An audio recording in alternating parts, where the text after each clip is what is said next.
ये कहानी पूरी तरह से डब स्टोरीज हब की ओर से है। तो बिना किसी देरी के चलिए शुरू करते हैं आज का रोमांचक एपिसोड। एपिसोड 91। विवान ने अगले दिन ठीक उसी तरह से उठाया जैसे पहले। इस बार उसने पाया कि श्रेयंका पहले से ही जाग चुकी थी और लैपटॉप पर व्यस्त थी। वह टाइप कर रही थी और जब विवान ने देखा तो उसने पाया कि वह कुछ दस्तावेजों को व्यवस्थित कर रही थी। वहाँ शीतल की जानकारी थी और अन्य दस्तावेज भी लैपटॉप में अच्छी तरह से व्यवस्थित किए गए थे। जिस तरह से दस्तावेजों को व्यवस्थित किया गया था उससे वह आसानी से कुछ भी खोज सकता था जो वहां संग्रहित था। जैसे ही उसने उसे देखा वह खड़ी हुई और उसे नमस्ते किया। विवान ने सिर हिलाया और फिर से लैपटॉप की ओर देख लिया। वर्तमान में वह ब्राइटवे मेडिकल रिसर्च सेंटर के बारे में सभी जानकारी को व्यवस्थित कर रही थी। मास्टर, मुझे अभी केवल पैसे की जरूरत है। मैंने ब्राइटवे मेडिकल रिसर्च सेंटर के शेयरधारकों के साथ कीमत पर बातचीत कर ली है और उन्होंने अपने शेयर बेचने के लिए सहमति दे दी है, श्रेयंका ने कहा जब उसने फाइलों को व्यवस्थित करना समाप्त किया। विवान इस बात से हैरान था कि वह चीजों को करने में कितनी कुशल थी। ऐसा लग रहा था कि सिस्टम द्वारा दी गई सेविका निश्चित रूप से उच्च गुणवत्ता की थी। और अब जब यह हिस्सा पूरा हो गया था, विवान ने तय किया कि यह अच्छा होगा अगर वह अपने हाथ में मौजूद कार्ड को अपग्रेड कर सके। फिर वह एक विशेषाधिकार मांग सकता था जहां उसके 2 कार्ड एक ही खाते पर उपयोग किए जा सकें। वह एक रखेगा और श्रेयंका को दूसरा दे देगा। इस तरह वह व्यापारिक सौदों को बिना किसी चिंता के कर सकेगी। लेकिन फिर भी उसे एक कार्ड दिलाने की जरूरत थी और इसलिए दोनों अच्छे कपड़े पहनकर स्वीट से बाहर निकले। हालांकि यह अच्छे कपड़े थे, विवान अभी भी अपने सामान्य कैजुअल कपड़े पहन रहा था। दूसरी ओर श्रेयंका वही आधिकारिक बिजनेस सूट पहने हुए थी। जब वह स्वीट से बाहर निकले तो उसने देखा कि दीपिका उसके दरवाजे की ओर एक हिचकिचाहट के साथ देख रही थी। जैसे ही उसने उसे बाहर आते देखा वह हैरान रह गई। लेकिन जब उसने देखा कि श्रेयंका उसके पीछे आ रही है तो उसका दिल एक पल के लिए रुक गया। पिछली रात अंगी ने उसे बताया था कि विवान ने अपनी कमरे में एक महिला को बुलाया था, लेकिन वह इसे मानने के लिए तैयार नहीं थी। इसलिए उसने इस सुबह यहां आकर अपनी शंकाओं की पुष्टि करने का निर्णय लिया। लेकिन अंत में वह सुबह के समय वहां जाने में हिचकिचा रही थी। उसे नहीं पता था कि क्या उसे वहां जाकर उसे परेशान करना चाहिए या वह एक परेशान करने वाली मक्खी के रूप में देखी जाएगी।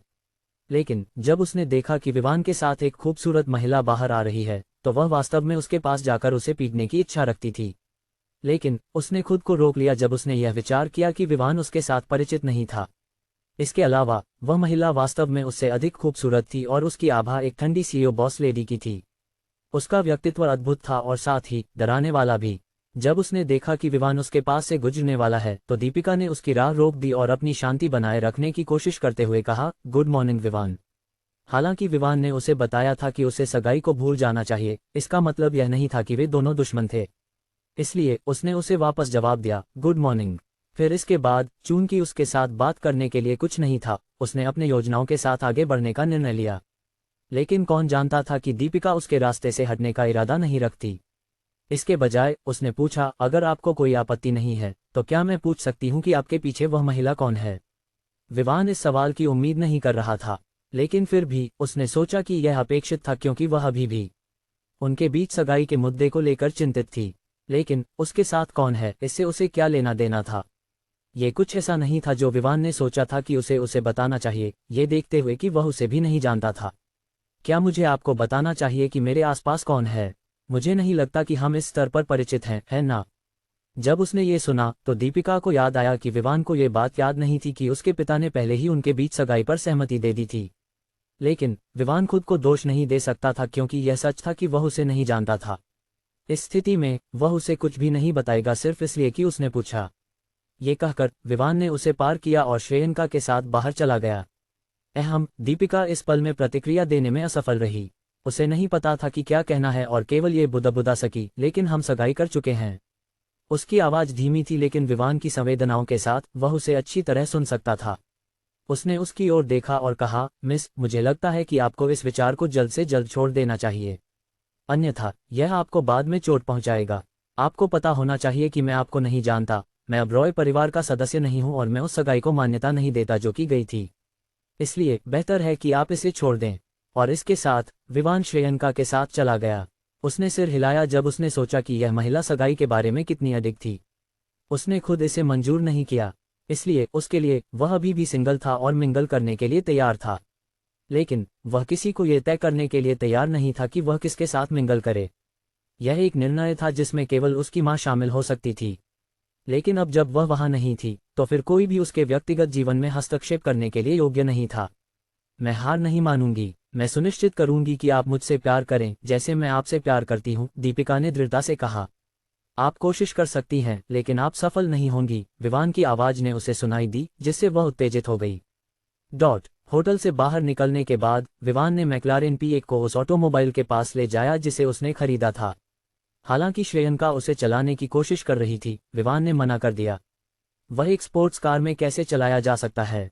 यह उसकी थी और वह निश्चित रूप से इसे खुद चलाएगा। वहां उसने उसे एक पोर्श 918 स्पाइडर खरीदी। इसकी कुल कीमत 15,600 रुपये थी, जो कि गोल की गई कीमत और सेवा शुल्क के साथ थी। पोर्श 918 स्पाइडर के साथ श्रेयंका द्वारा चलाए जाने के बाद वे फ्लायर्स बैंक वेंचर शहर की शाखा की ओर बढ़े। इस बार वह कार को अधिकतम स्तर तक अपग्रेड करने जा रहा था और यदि संभव हो तो वह चाहता था कि इसे किसी भी बैंक में संचालित करने की अनुमति दी जाए। कुछ समय बाद वे बैंक के सामने पहुंचे। ठीक उसी तरह जैसे इंचोइट शहर में यह शाखा एक 12 मंजिला इमारत में स्थित थी। विवान ने सिर हिलाया कि ये लोग अपनी छवि को कैसे बनाए रखते हैं। इंचोइट शहर में की तरह इस बैंक में भी लोगों की भीड़ थी।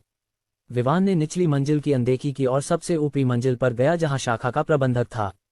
लिफ्ट से बाहर निकलने के बाद उसने पाया कि यहाँ का कार्यालय का लेआउट ठीक उसी तरह था जैसे इंचोइट शहर में, लेकिन ऐसा लग रहा था कि यहाँ बैंक व्यस्त था क्योंकि उसने देखा कि कुछ लोग पहले से ही इंतजार कर रहे थे। विवान ने एक सीट ली जबकि श्रेयंका आगे गई और सचिव से बताया कि विवान क्या करना चाहता है। सचिव भी एक महिला थी लेकिन वह अपनी 30 की उम्र में लग रही थी। उसने सिर हिलाया और बताया कि उन्हें थोड़ी देर इंतजार करना होगा। लेकिन आधे घंटे के बाद विवान ने अपनी भौहें चिढ़ाते हुए देखा कि यहाँ कोई हलचल नहीं थी। दरवाजे के पीछे जो प्रबंधक का कार्यालय था वह अभी भी बंद था और न तो कोई अंदर जा रहा था और न ही कोई बाहर आ रहा था। विवान को सुबह 10 बजे ट्रेसी के साथ एक अपॉइंटमेंट था, लेकिन ऐसा लग रहा था कि ये लोग उसे इंतजार कराना चाहते थे क्योंकि सचिव ने भी कोई हलचल नहीं की थी। वह बस जो कुछ भी कर रही थी उसमें व्यस्त थी। वह अकेला नहीं था जो इस समय भौहें चिढ़ा रहा था, बल्कि उसके साथ इंतजार कर रहे अन्य लोग भी असंतोषजनक दिख रहे थे। लेकिन अजीब बात यह थी कि उनमें से कोई भी शिकायत करने की हिम्मत नहीं कर रहा था। यह विवान को बहुत अजीब लगा, लेकिन फिर भी वह और इंतजार नहीं करना चाहता था। उसने श्रेयंका की ओर देखा जो उसके बगल में बैठी थी। उसकी मंशा समझते हुए उसने एक कदम आगे बढ़ाया और सचिव से पूछा, माफ कीजिए, हमें और कितना इंतजार करना होगा? सचिव को यह सुनकर चिढ़ हुई क्योंकि वह बाधित हुई थी। ये पता चला कि वह इस समय एक खेल खेल रही थी और श्रेयंका द्वारा उसे बुलाने से उसे उस खेल में हार का सामना करना पड़ा। क्या आप दूसरों की तरह धैर्य नहीं रख सकते?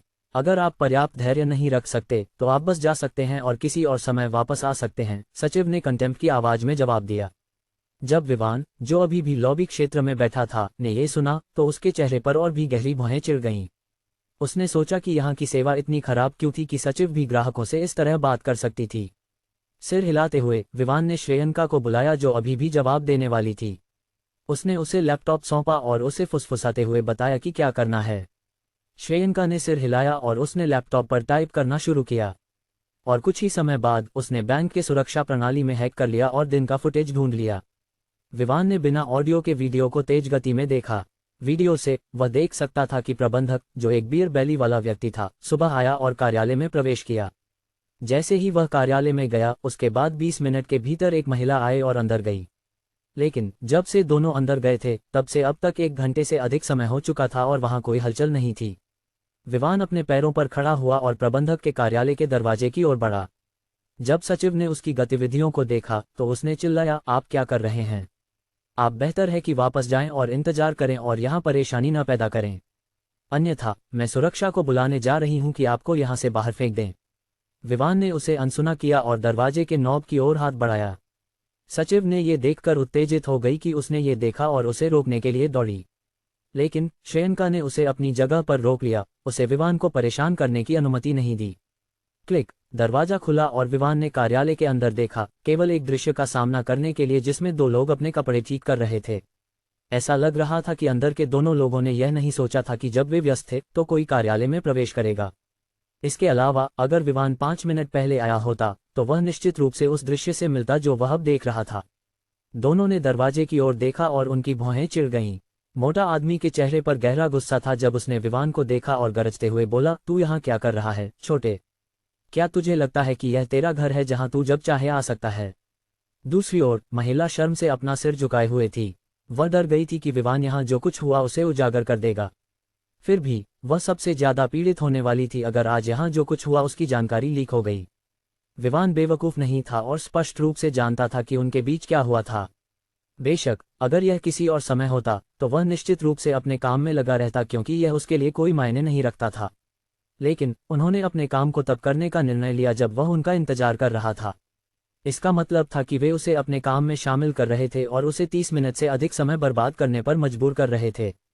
उसने पूरी तरह से मोटे आदमी की चिल्लाहट को अनदेखा किया और सचिव की ओर मुड़कर पूछा, क्या तुम सच में मुझे इस समय इंतजार करा रही थी सिर्फ इसलिए कि ये दोनों कुछ ऐसा कर रहे थे जो यहाँ के स्थान से संबंधित नहीं है?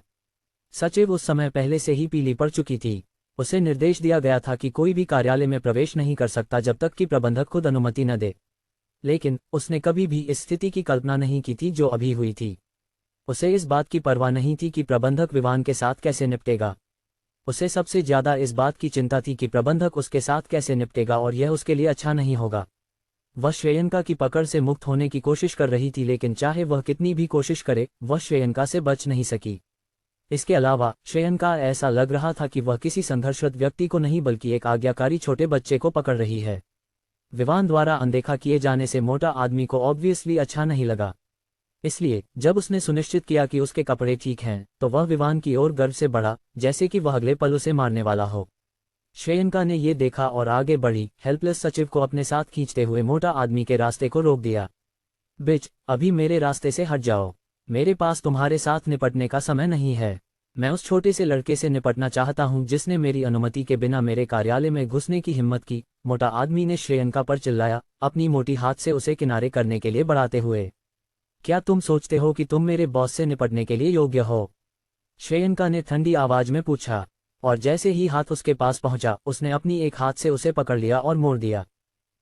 एक चीख पूरे मंजिल में गूंज गई जब मोटा आदमी अपने घुटनों पर गिर गया। चाहे वह कितनी भी कोशिश करे वह श्रेयंका की पकड़ से मुक्त नहीं हो सका और दर्द में चिल्लाता रहा। श्रेयंका निश्चित रूप से एक समझदार व्यक्ति थी। उसने उस कार्यालय में प्रवेश किया जहां कैमरे फुटेज नहीं ले सकते थे, और जैसे ही उसने उसके हाथ को मोड़ा उसने सुनिश्चित किया कि वह उसे कोई बड़ा चोट न पहुंचाए जो बहुत स्पष्ट हो। अपनी लड़ाई कौशल के स्तर के साथ वह अपने शरीर को इतनी अच्छी तरह से नियंत्रित कर सकती थी। इसलिए मोटा आदमी जो दर्द सहन कर रहा था वह केवल जोड़ों के अत्यधिक खिंचाव से था और हाथ की डिसलोकेशन से नहीं। जो लोग साइड से देख रहे थे वे हैरान थे कि श्रेयंका, जो एक सामान्य छोटी महिला की तरह दिखती थी, मोटा आदमी को काबू में कर सकती थी जो उसके आकार से लगभग दोगुना था, और वह एक पुरुष था। फिर उन्होंने विवान की ओर देखा जो उस महिला का बॉस था। वे सोचने लगे कि उसके पास इतना शक्तिशाली बॉडीगार्ड होने के लिए उसका बैकग्राउंड क्या है। सही है, उन्होंने सोचा कि श्रेयंका विवान की बॉडीगार्ड थी। अगर उन्हें पता होता कि विवान खुद श्रेयंका से भी ज्यादा मजबूत है तो निश्चित रूप से वे केवल हैरान नहीं होते, उनकी प्रतिक्रिया और भी बड़ी होती। मुझे छोड़ दो बिच। क्या तुम जानती हो कि मैं कौन हूं? मैं सुनिश्चित करूंगा कि तुम इसके लिए भुगतान करोगी। उसकी धमकियां अचानक रुक गईं जब श्रेयंका ने अचानक उस पर दबाव बढ़ा दिया, जिससे उसे और भी दर्द हुआ। इस पल विवान आगे बढ़ा और मोटा आदमी की ओर देखा जो अब और भी पसीने में डूबा हुआ था। उसने उसे एक पल के लिए देखा और फिर पूछा, क्या तुम जानते हो कि आज तुमने कौन सी गलती की? कौन सी गलती की बात कर रहे हो? मैं कसम खाता हूं कि मैं तुम्हें मोटा आदमी फिर से धमकी देने की कोशिश कर रहा था, लेकिन उसे अचानक तेज दर्द ने रोक दिया। विवान ने श्रेयंका की ओर देखा और सिर हिलाया। इसके जवाब में श्रेयंका ने मोटा आदमी को छोड़ दिया जो फिर फर्श पर गिर गया। उसके कपड़े अभी भी पसीने में भिगोए हुए थे। आज जो दर्द उसने सहा था उसने उसे इस तरह पसीना बहाने पर मजबूर कर दिया। कोई यह सोच सकता था कि वह 10 किलोमीटर की मैराथन दौड़कर आया है। जैसे ही उसे छोड़ा गया उसने फिर भी कोई आवाज निकालने की हिम्मत नहीं की, क्योंकि उसे पता था कि अगर उसने ऐसा किया तो उसे फिर से वही दर्द सहना पड़ेगा। जब विवान ने देखा कि वह अब धमकियां नहीं दे रहा है या चिल्ला नहीं रहा है तो उसने संतोष से सिर हिलाया। फिर उसने उस महिला की ओर देखा जो मोटा आदमी के साथ कार्यालय में थी। हालांकि वह श्रेयंका या सान्या के स्तर की सुंदरता नहीं थी, फिर भी उसे 86 अंक मिल सकते थे। उसने सिर हिलाया और मोटा आदमी पर ध्यान केंद्रित किया जो अब फर्श पर बैठा था, इस समय अपनी प्रतिष्ठा की परवाह नहीं कर रहा था। तुम सच में खेलना जानते हो, है ना? तुम सुबह 7 बजे यहाँ आए। अब तक ये पहले से ही 9 के करीब है। तुम अभी भी व्यस्त हो, हमें अनदेखा करते हुए, जबकि हमारे पास दिन के लिए अपनी अपनी योजनाएं हैं, विवान ने कहा। विवान के शब्दों ने न केवल मोटा आदमी को बल्कि सचिव को भी चौंका दिया, क्योंकि वे सोचने लगे कि विवान को कैसे पता चला कि वह किस समय काम पर आया था। क्या वह उसका पीछा कर रहा था? लेकिन ये कोई समझदारी नहीं थी। आखिरकार विवान उसे क्यों पीछा करेगा? एक और बात यह थी कि आज वह पहली बार सुबह 7 बजे आया था, इसलिए यह उसकी दिनचर्या नहीं थी जिसे कोई व्यक्ति थोड़ी देर तक उसके आंदोलनों का अवलोकन करके आसानी से जान सकता था। अंत में मोटा आदमी ने सोचा कि विवान ने उसे उस समय कार्यालय में आते देखा, अन्यथा वह कैसे जान सकता था कि वह कब आया था। मैं यहाँ इस कार्ड को उच्चतम स्तर पर अपग्रेड करने के लिए आया था, लेकिन ऐसा लगता है कि तुम बैंक के ग्राहकों की परवाह नहीं करते। मुझे आश्चर्य है कि बैंक के उच्च अधिकारियों को इस घटना के बारे में जानकर क्या सोचना होगा। विवान की आवाज़ ऊंची नहीं थी, लेकिन यह मोटा आदमी के कानों तक पहुंच गई। जब उसने विवान की बात सुनी तो उसने उस दर्द को भूलकर जल्दी से अपने पैरों पर खड़ा हो गया। फिर उसने विवान की ओर देखा और कहा, क्या तुम जानते हो कि मेरे पिता कौन हैं? मेरे पिता फ्लायर्स बैंक के शेयरधारकों में से एक हैं। क्या तुम सोचते हो कि तुम बैंक के उच्च अधिकारियों को बताकर मेरे साथ कुछ कर सकते हो? बस तुम इंतजार करो, मैं तुम्हारे सभी खातों को हमारे बैंक के साथ फ्रीज कर दूंगा।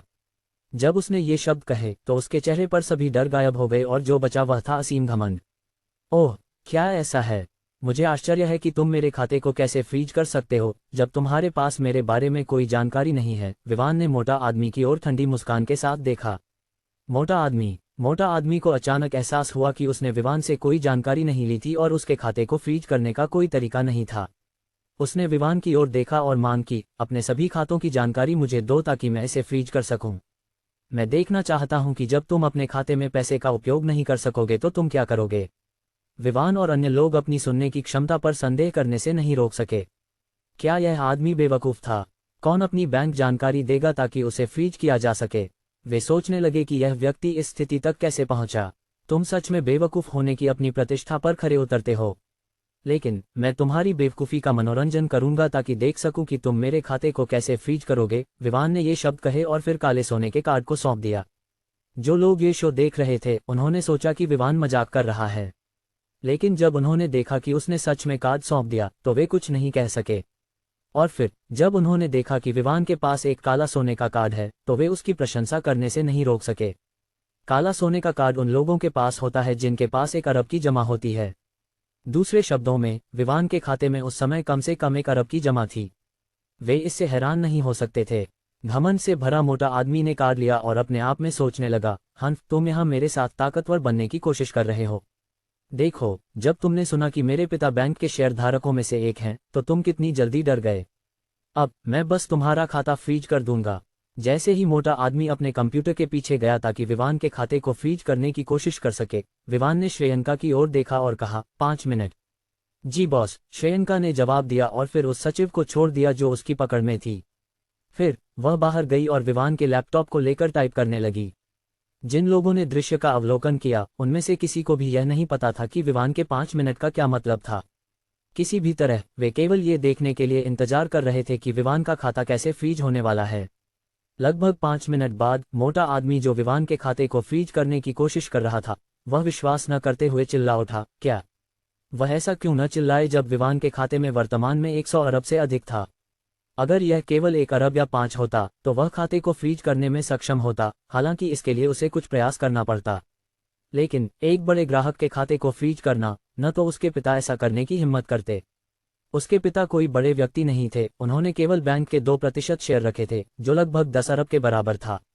हालांकि यह उसके पिता के पास जो कुछ था वह सब नहीं था, लेकिन फिर भी ये संपत्तियों की गिनती थी। लेकिन यहाँ विवान के पास तरल नकद था, उसकी संपत्तियों की कितनी कीमत थी। चाहे वह इसे कैसे भी सोचता, उसे लगता था कि उसके पिता की कमी थी। वह ठंडे पसीने में टूट गया, ये सोचते हुए कि उसने इस व्यक्ति को उसके लिए एक पूरे आधे घंटे तक इंतजार कराया जब वह कुछ ऐसा कर रहा था जो उद्योग या सार्वजनिक रूप से अनुमति नहीं था। बस इस पल श्रेयंका कार्यालय में आए और कहा, बॉस, मैं खत्म कर चुकी हूँ। विवान ने सिर हिलाया। यह अच्छा था कि वह समय प्रबंधन में अच्छी थी। जिन सचिव और अन्य लोगों ने शो का इंतजार किया था वे यह नहीं जान पाए कि अचानक मोटा आदमी जो एक पल पहले घमंड में था अब पीला पड़ गया। जब तक उन्हें ये समझने का कोई मौका नहीं मिला कि क्या हो रहा है, मोटा आदमी का फोन बजा उठा। कॉलर को देखकर उसने पाया कि यह उसके पिता का कॉल था। एक पल के लिए हिचकिचाते हुए उसने कॉल रिसीव किया और एक पल बाद वह एक गुब्बारे की तरह बैठ गया, जैसे कि वह निराश हो गया हो। उसे पता था कि वह खत्म हो चुका है। अब उसे समझ में आया कि 5 मिनट वह समय नहीं था जो उसे खाते को फ्रीज करने के लिए दिया गया था, यह उसके अंत का समय था। वह केवल 5 मिनट में समाप्त हो गया था। विवान ने मोटा आदमी की ओर देखा जो वहां बेहोशी की हालत में बैठा था और कहा, ऐसा लगता है कि तुम मेरे खाते को लॉक नहीं कर सकते, है ना? ऐसे में क्यों न मेरा कार्ड मुझे वापस कर दो, मेरे पास अभी भी अन्य काम हैं। मोटा आदमी ने जल्दी से कार्ड लिया और अपने दोनों कांपते हुए मांसल हाथों से विवान को वापस दे दिया। हालांकि उसे पता था कि वह खत्म हो चुका है, लेकिन उसे ये भी पता था कि अगर उसने विवान को और अधिक नाराज किया तो उसके रहस्य बैंक के निदेशक मंडल के सामने उजागर हो सकते हैं। वह तो सार्वजनिक रूप से भी उजागर हो सकता था और उसे जेल में डाल दिया जा सकता था। जब उसके पिता ने कॉल किया तो उसने उसे बताया कि उसने जो कुछ भी किया था वह सभी निदेशक मंडल के सदस्यों को भेज दिया गया था। नतीजतन वे सभी उसे दोषी ठहरा रहे थे कि उसने अपने बेटे को एक पद दिया था ताकि वह इसका उपयोग अपने लाभ के लिए कर सके, और जिस तरह से उसके अपने पिता ने उसे उस स्थिति में रखा, उसने उसे नीचे गिरा दिया ताकि निदेशक मंडल के सदस्य उसके हाथों में शेयर नहीं लेना चाहें और उसे निदेशक मंडल से बाहर निकाल दें। अब उसके पास कोई नौकरी नहीं थी जिसका उपयोग वह लड़कियों को आकर्षित करने के लिए कर सके जैसे कि वह पहले कर रहा था। उसने हमेशा उन लोगों के लिए मुश्किलें पैदा की थीं जो बैंक से ऋण लेना चाहते थे। केवल तभी जब वे उसे कुछ लाभ देते वह ऋण को मंजूरी देता था। विवान ने कार्ड लिया और श्रेयंका की ओर देखा और दोनों स्टंट दर्शकों की नजरों के बीच कार्यालय से बाहर चले गए। विवान की इच्छा सरल थी, मोटा आदमी के छिपाए हुए रहस्यों को उजागर करना। जैसे ही विवान ने देखा कि कार्यालय में दोनों के बीच कुछ आदान प्रदान हो रहा था, उसे तुरंत पता चला कि मोटा आदमी के पास कुछ और रहस्य होने चाहिए। इसलिए विवान ने उम्मीद की कि श्रेयंका उन रहस्यों की खोज करेगी और उन्हें निदेशक मंडल के सदस्यों को भेज देगी। अपने व्यवसाय प्रबंधन के स्तर के साथ वह स्पष्ट रूप से जानती थी कि सही विकल्प क्या है। श्रेयंका की हैकिंग के स्तर के साथ उसने आसानी से निदेशक मंडल के सदस्यों के बारे में जानकारी प्राप्त की और उन्हें मोटा आदमी के काले रहस्यों की एक प्रति भेज दी। जहां तक ये सवाल है कि उसने रहस्य को सार्वजनिक रूप से उजागर क्यों नहीं किया, उसे पता था कि इससे फ्लायर्स बैंक की प्रतिष्ठा पर बड़ा प्रभाव पड़ेगा। और उसने खुद देखा था कि हामन कैसे थे। हामन भी एक शाखा के प्रबंधक थे, लेकिन वह एक ईमानदार व्यक्ति थे। अगर बैंक को नुकसान होता तो शायद हामन की सैलरी कम हो जाती। उसके लिए विवान ने तय किया कि वह उन रहस्यों को उजागर नहीं करेगा जो बैंक की प्रतिष्ठा को धूमिल कर सकते हैं। आखिरकार ये केवल एक व्यक्ति था जिसे विवान ने पाया। अगर उसने और भी कुछ पाया होता तो वह निश्चित रूप से रहस्य को सार्वजनिक रूप से उजागर करने में संकोच नहीं करता, लेकिन ऐसा करने की शर्त यह थी कि दूसरी पार्टी उसे नाराज करे। जैसे कि मोटा आदमी ने उसे आधे घंटे तक इंतजार कराया और उसके चेहरे पर धमकियां फेंकीं। इसके अलावा विवान को उस तरह के व्यवहार से नफरत थी। जब वे बाहर निकले, विवान ने एक कॉल की। नमस्ते मिस्टर हामन, क्या तुम मेरे लिए एक अपग्रेडेड कार्ड तैयार कर सकते हो? मैं प्लेटिनम स्तर चाहता हूँ। ओह, एक और बात, मैं 2 कार्ड चाहता हूँ जो खाते तक पहुँच रखते हों। अगर संभव हो तो तुम उन्हें वेंचर सिटी में डिलीवर कर सकते हो। ठीक है मिस्टर विवान, वैसे क्या तुमने कंपनी ले ली? हामन ने पूछा। हालांकि वह विवान के कार्ड को अपग्रेड करने की गति से चौंका हुआ था, फिर भी वह इस तथ्य को लेकर उत्साहित था कि विवान ने उसे याद रखा। अगर वह अपग्रेड करता तो उसे निश्चित रूप से पदोन्नति मिलेगी। आखिरकार इसका मतलब था कि उसके पास एक बड़े व्यक्ति का समर्थन था। हाँ, मुझे तुम्हारा पहले से धन्यवाद करना होगा। वेंचर सिटी की यात्रा ने मुझे अपेक्षा से अधिक दिया है, इसलिए जब मैं सोमेश्वर सिटी वापस आऊंगा तो मैं तुम्हें एक भोजन के लिए आमंत्रित करूंगा, विवान ने जवाब दिया। हाँ, तो मैं इसका इंतजार कर रहा हूँ, हामन ने हंसते हुए कहा। ओह, वैसे क्या तुम मेरी एक मदद कर सकते हो? मेरे एक दोस्त यहाँ शहर में है और वह अब मेरी अनुपस्थिति में समस्याओं का सामना कर रही है। मैं चाहता हूँ कि तुम उसकी सुरक्षा सुनिश्चित करो, साथ ही उसकी कंपनी की भी। बस उसकी सुरक्षा सुनिश्चित करो जब तक मैं इस सप्ताह के अंत में वापस नहीं आ जाता, विवान ने अपने चेहरे पर चिंता के साथ कहा। दोस्ती के लिए उसने हामन पर एक एहसान चुकाने में कोई आपत्ति नहीं की। आखिरकार विवान को नहीं लगता था कि हामन उससे अधिक मांग करेगा जितना कि वह उसके ऊपर था। कोई समस्या नहीं, बस मुझे उसकी जानकारी दो, हामन ने कोई आपत्ति नहीं की। सोमेश्वर सिटी में किसी की सुरक्षा करना उसके लिए कुछ नहीं था। यहाँ तक कि चटर्जी परिवार को भी उसे सम्मान देना पड़ता था, दूसरों की बात तो छोड़ ही दो। विवान ने कुछ बुनियादी विवरण दिए, जैसे कंपनी का नाम और सान्या कहाँ रह रही थी, जो स्पष्ट रूप से ग्लेज होटल था। इसके बाद विवान ने सान्या को कॉल किया और उसे सूचित किया कि उसने किसी को उसकी सुरक्षा सुनिश्चित करने के लिए कहा है जब तक वह वापस नहीं आता। वह उस व्यक्ति से निपटना चाहता था जिसने उसके लिए परेशानी पैदा करने की कोशिश की थी। ऐसी समस्याएं ही वह कारण थी जिनकी वजह से उसने निजी सुरक्षा टीम बनाने का निर्णय लिया। ये टीम शरीर को मजबूत करने वाली गोली प्राप्त करेगी और इससे वे मजबूत हो जाएंगे। विवान और श्रेयंका चिड़ा होटल की ओर वापस चले गए। ये पहले से ही अपॉइंटमेंट समय से लगभग 20 मिनट पहले था। इस पल विवान ने श्रेयंका की ओर देखा और उसे अपना कार्ड दिया। तुम ब्राइटवे मेडिकल रिसर्च सेंटर के शेयर खरीद सकती हो। मुझे इसे जल्द से जल्द उपयोग करना है। एक और बात, जो कुछ भी तुम्हें चाहिए खरीद लो। चाहे जो भी हो, जब तक पैसे से खरीदा जा सकता है, बस ऐसा करो। श्रेयंका ने सिर हिलाया और कार्ड लेकर स्वीट की ओर बढ़ गई। दूसरी ओर चूंकि उसका ट्रेसी के साथ अपॉइंटमेंट था, उसने एक वीआईपी बॉक्स बुक करने का निर्णय लिया जहां वे अनुबंधों पर चर्चा कर सकें। उसने पहले से ही एक सप्ताह के लिए एक स्वीट बुक किया था और उसकी वर्तमान बैलेंस अब 111,297,570,000 रुपये थी। श्रेयंका के लिए कार खरीदने के बाद राष्ट्रपति स्वीट में रहने के कारण कुछ हजार रुपये उसके लिए कोई मुश्किल नहीं थी। बॉक्स बुक करने के बाद उसके फोन की रिंग बजी। ये ट्रेसी थी। उसने कहा कि वह चिड़ा होटल में पहुंच चुकी है, इसलिए विवान ने उसे उस बॉक्स का नंबर दिया जिसमें वह था। कुछ ही समय बाद एक महिला जो काले ऑफिस सूट और हाई हील्स में थी अंदर आई। वह अपनी अनुपात में एक सुंदरता थी। इससे विवान ने खुद से सवाल किया कि क्या हर सफल और मेहनती महिला खूबसूरत होती है, भले ही अब नहीं, कम से कम अपने युवा समय में तो। विवान ने पहले से ही भोजन परोसने का आदेश दिया था और जब विवान ने ट्रांसफर समझौते की समीक्षा की तब भोजन परोसा गया। जो भोजन परोसा गया था वह निश्चित रूप से हल्का था, जो नाश्ते के लिए उपयुक्त था। चूंकि ट्रेसी ने सुबह 3 बजे के आसपास राजधानी छोड़ दी थी, ये स्पष्ट था कि वह भूखी थी। पहले खा लेते हैं। मैं अनुबंध पर हस्ताक्षर करूंगा और कंपनी में किए जाने वाले परिवर्तनों के बारे में बात करूंगा जब हम खत्म कर लें, विवान ने कहा। चूंकि वह भूखी थी, ट्रेसी ने विवान के सुझाव से सहमति जताई और खाने लगी। केवल जब वह भर गई तब उसने देखा कि हालांकि विवान ने उससे पहले खाना शुरू किया था, वह अभी भी खा रहा था। शुरुआत में उसने बस सोचा कि चूंकि विवान एक पुरुष है, वह अधिक खा रहा है। लेकिन जैसे जैसे समय बीतता गया और विवान खाना खाता रहा, वह उसकी बड़ी भूख से हैरान रह गई। अंत में उसने कुछ न कहने का निर्णय लिया, क्योंकि हालांकि विवान उससे अधिक खाना खा रहा था, उसकी टेबल मैनर्स और हरकतों में अभी भी एक आकर्षण था। जब वह संतुष्ट हो गया, विवान ने उसे सौंपे गए दस्तावेज को देखा और अंततः उस पर हस्ताक्षर कर दिए। फिर उन्होंने अगले मुद्दे पर चर्चा की। मैं एम्बर सिक्योरिटीज और सेफ्टी एनफोर्सेस को गुड विजन सिक्योरिटी लिमिटेड में मर्ज करना चाहता हूं। इसके अलावा यह मायने नहीं रखता कि कितनी राशि की आवश्यकता है, मैं चाहता हूं कि सब कुछ अपग्रेड किया जाए। मैं नहीं चाहता कि चीजें धीरे धीरे की जाएं, विवान ने कहा। वह चाहता था कि उसका साम्राज्य तेजी से बने और जो आधार वह बना रहा था वह मजबूत होना चाहिए। अब जब उसके पास 100 अरब रुपये से अधिक थे तो उसे इसे बचाने की कोई आवश्यकता नहीं थी। वह इसे उपयोग कर सकता था ताकि वह और अधिक कमा सके।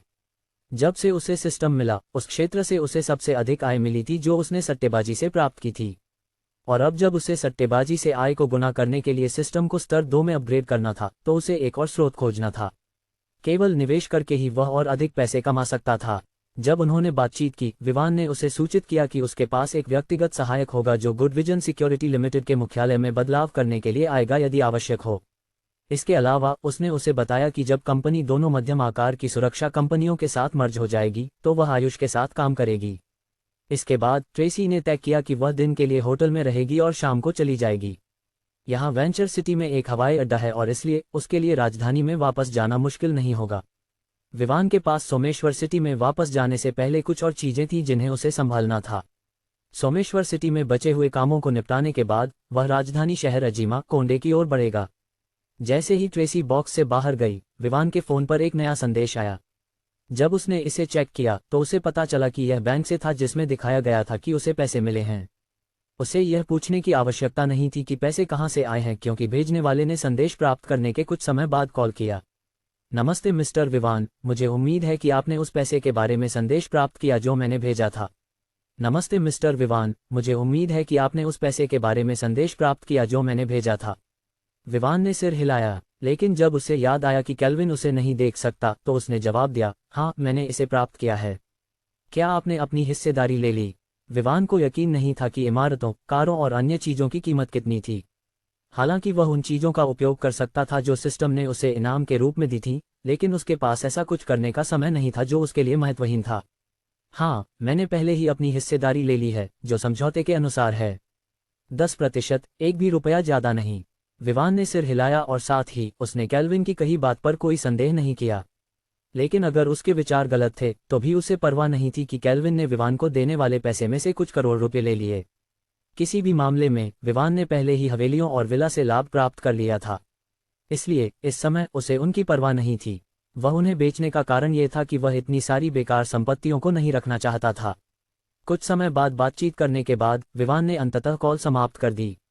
उसे 41,23,64,700 रुपये प्राप्त हुए थे। यह उस राशि के बाद था जो केल्विन ने 3 घरों, विला, कारों और अन्य चीज़ों जैसे लैपटॉप आदि को अपने पास रख लिया था। इसी समय विवान को याद आया कि उसके पास वेंचर सिटी में कोई घर नहीं था, लेकिन कुछ पल सोचने के बाद उसने सोचा कि यहाँ एक घर होना आवश्यक नहीं है क्योंकि वह यहाँ लंबे समय तक नहीं रहने वाला था। उसने सिर हिलाया और निजी बॉक्स से बाहर निकला और स्वीट की ओर बढ़ा। उसे पता चला कि श्रेयंका पहले ही चली गई थी। उसने अनुमान लगाया कि वह उन सभी चीज़ों की खरीदारी करने गई होगी जो उसे आवश्यक लगती थीं। किसी भी मामले में विवान को इससे कोई फर्क नहीं पड़ा, क्योंकि वर्तमान में उसके पास एक ऐसा मुद्दा था जिसे उसे निपटाना था। ये सिस्टम को अपग्रेड करने के संबंध में था। उसने इस मुद्दे को पिछले दिन से टाल दिया था और उसने सोचा कि यह इसे देखने का अच्छा समय होगा। वह अपने बिस्तर पर बैठा और पूछा, इस स्तर 2 के अपग्रेड के बारे में क्या है? क्या इसका मतलब है कि सिस्टम केवल स्तर 1 पर है? आपने सही समझा। वर्तमान में सिस्टम स्तर 1 पर है। इसे अपग्रेड करने के लिए आपको कुछ चीज़ें पूरी करनी होंगी। पहली आवश्यकता यह है कि आपके खाते में 500 अरब रुपये होने चाहिए। पहली शर्त ऐसी थी जिसे विवान मानता था कि वह कुछ समय बाद प्राप्त कर सकता है। हालांकि वह अब सट्टेबाजी से इतनी राशि नहीं कमा सकता था, लेकिन वह अभी भी निवेश कर सकता था। जब तक उसे 5 अरब रुपये मिलते, वह 500 अरब रुपये प्राप्त कर लेगा जब गुणन प्रभाव लागू होगा। दूसरी, आपके पास कम से कम 5 कंपनियां होनी चाहिए जिनकी कीमत कम से कम 500 अरब रुपये हो। इसके अलावा आपको इन 5 कंपनियों के कम से कम 5 प्रतिस्पर्धियों को हराना होगा और इन 5 कंपनियों को एकाधिकार बनाना होगा। विवान ने एक पल के लिए माथा सिकोड़ लिया। उसके लिए 5 कंपनियों पर कब्जा करना जिनकी कुल संपत्ति कम से कम 500 अरब रुपये थी, ये कुछ ऐसा नहीं था जिसे वह जल्दी से निपटा सके। लेकिन यह असंभव नहीं था क्योंकि वर्तमान में उसके पास गुडविजन सिक्योरिटी लिमिटेड था जो कम से कम 300 बिलियन रुपीस का था। हालांकि इसमें समय लगेगा, वह निश्चित था कि वह सफल होगा। और उन कंपनियों को उद्योग में एकाधिकार बनाने के लिए ये कुछ ऐसा था जिसे वह वर्तमान में अपने पास मौजूद लाभ के साथ कर सकता था। अब जब यह एक शर्त थी जिसे पूरा करना था, उसने तय किया कि वह उन्हें जैक्सन एंटरप्राइज में एकीकृत कर देगा जब वह उन्हें एकाधिकार बना लेगा। अंतिम शर्त यह है कि आपके पास एक प्रेमिका होनी चाहिए। विवान, सिस्टम के साथ अब क्या हो गया? इसके प्रोग्राम में क्या गड़बड़ है? शायद कोई बग है जिसने इसे अपग्रेड करने के लिए इस शर्त को कहा। विवान ने संदेह में खुद से पूछा, फिर अंततः पूछा, क्या आप कृपया अंतिम शर्त को दोहरा सकते हैं जो पूरी करनी होगी? होस्ट, विवान अल्फोंसो को एक प्रेमिका होनी चाहिए। विवान फिर से चुप रह गया। क्या पहले की शर्त में कोई समस्या नहीं थी? सिस्टम के अपग्रेड के लिए उसे प्रेमिका रखने की यह बेतुकी शर्त क्यों? क्या उसकी प्रेमिका न होना सिस्टम पर कोई प्रभाव नहीं डालता? यह अब उसे क्यों कह रहा था? विवान ने गहरी सांस ली और पूछा, एंजल, क्या सिस्टम थोड़ा गंभीर हो सकता है? हम गंभीर मामलों के बारे में बात कर रहे हैं लेकिन यहाँ सिस्टम मजाक कर रहा है। सिस्टम बिल्कुल मजाक नहीं कर रहा है। यह एक शर्त है जिसे आपको सिस्टम को अपग्रेड करने से पहले पूरा करना होगा। दूसरे शब्दों में, जब तक सभी शर्तें पूरी नहीं होती, सिस्टम का अपग्रेड नहीं होगा। जब विवान ने ये शब्द सुने तो उसकी अक्लें रुक गईं। उसे याद आया कि अगर सिस्टम वास्तव में चाहता तो यह उसे जो चाहती उसे करने के लिए मजबूर कर सकता था। इसके पास दूसरों की यादों को नियंत्रित और हेरफेर करने की शक्ति थी। जितना चाहे वह उसके साथ कुछ भी कर सकता था। जब तक उसने उसकी यादों को बदल दिया और उसे यह सोचने पर मजबूर कर दिया कि यह सिस्टम की सेवा करने का उसका मिशन है, उसके लिए कुछ भी करना मुश्किल नहीं था। शांत होने के बाद विवान ने तय किया कि वह इस मामले को अभी के लिए छोड़ देगा। वह इस पर तब विचार करेगा जब वह अन्य 2 शर्तें पूरी कर लेगा। दूसरी ओर प्रेमिका के बारे में सोचने पर उसे कुछ साल पहले उसकी मां द्वारा छोड़ी गई लिफाफे की याद आई। उसने उसे केवल तभी खोलने के लिए कहा था जब वह अपने खुद के परिवार या प्रेमिका की चाहत रखता हो। उसे नहीं पता था कि लिफाफे के अंदर क्या है, लेकिन वजन और आकार से वह अनुमान लगा सकता था कि उसमें कुछ दस्तावेज हैं। अंदर क्या लिखा है उसे कोई जानकारी नहीं थी। अब जब यह मुद्दा सुलझ गया, विवान ने एक और मामले से निपटने का फैसला किया। सिस्टम, क्या मैं कल मिले इनाम को प्राप्त कर सकता हूँ? यह आपके बिस्तर के पास की अलमारी के दराज में है। विवान, क्या तुम बस इसे मेरे सामने नहीं ला सकते? विवान ने अपने दिल में शिकायत की, लेकिन फिर भी वह बिस्तर के पास की अलमारी के दराज की ओर बढ़ा और उसे खोला। उसने पाया कि वहां कई पेपर एक साथ पिन किए गए थे।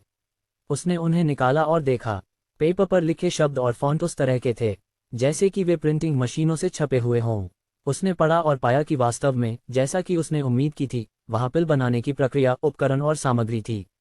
सब कुछ इस तरह से अच्छी तरह से वर्णित था कि विवान इसे बनाने की प्रक्रिया की कल्पना भी कर सकता था। सभी को पढ़ने के बाद उसे पता चला कि उसे ब्राइटवे मेडिकल रिसर्च सेंटर को खरीदने का इंतजार करना होगा इससे पहले कि वह पिल के उत्पादन की कोशिश कर सके। श्रेयंका को अपनी विशेष क्षमता का उपयोग करके संस्थान में उन लोगों की पहचान करनी होगी जिन पर भरोसा किया जा सकता है, और केवल उन लोगों को जिन्हें उसने चुना पिल के उत्पादन का कार्य सौंपा जाएगा। जहां तक उत्पादन की सफलता का सवाल था, उसे सिस्टम की पेशकश पर कोई संदेह नहीं था। उसे ऐसा करने की कोई आवश्यकता नहीं थी क्योंकि उसने पहले ही सिस्टम की शक्ति का अनुभव किया था। विवान कुछ और करने ही वाला था जब दरवाजे पर दस्तक हुई। उसे पहले से ही पता था कि यह श्रेयंका नहीं थी क्योंकि उसे प्रवेश करने के लिए दस्तक देने की आवश्यकता नहीं थी। इसलिए उसने बेडरूम छोड़कर दरवाजे की ओर बढ़ा। जब उसने दरवाजा खोला तो उसे पता चला कि वहां दीपिका थी जिसने दस्तक दी थी। वह जानने के लिए उत्सुक था कि वह क्या चाहती थी। हाँ, क्या आप फ्री हैं? मैं आपको हमारे साथ घूमने के लिए आमंत्रित करना चाहती हूँ, दीपिका ने थोड़ी नर्वस होकर पूछा। हालांकि उसे विश्वास नहीं था कि विवान उसकी आमंत्रण स्वीकार करेगा, फिर भी वह आगे बढ़ी और उसे आमंत्रित किया। जितना वह उसके करीब होगी, उसके सफल होने की संभावना उतनी ही बेहतर होगी। वह उसे छोड़ने के लिए तैयार नहीं थी, चाहे इसमें कितना भी समय लगे। लेकिन निश्चित रूप से उसे अपने दादा के उसकी सगाई के बारे में घोषणा करने से पहले चीजों को जल्दी करना था। वह नहीं चाहती थी कि उसके दादा विवान को उससे शादी करने के लिए मजबूर करें। चूंकि वह अपनी प्रतिष्ठा को महत्व देते थे और उसने कहा था कि वह विवान से प्यार करती है, और यह भी कि उन्होंने विवान के पिता के साथ पहले ही एक समझौता किया था, ये स्पष्ट था कि आल्टन इसे नजरअंदाज नहीं करेगा। विवान ने उसकी आमंत्रण की उम्मीद नहीं की थी, फिर भी उसने सोचा कि वे बिल्कुल दुश्मन नहीं हैं, इसलिए यह अजीब नहीं था कि वह उसे आमंत्रित करे। अंत में विवान को केवल इस बात से असहमत था कि वह उसे अपनी मंगेतर के रूप में दावा कर रही थी। विवान ने एक पल सोचा। इस सप्ताह उसके पास करने के लिए बहुत सारी चीजें थीं।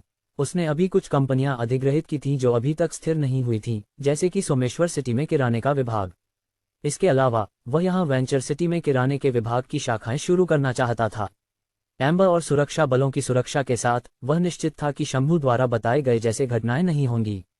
देखते हुए कि विवान उसकी बात का जवाब नहीं दे रहा था, दीपिका ने एक रियायत देने का फैसला किया और उसे तब आमंत्रित किया जब वह फ्री हो, बजाय इसके कि वह उनके योजनाओं के लिए समय निकाले।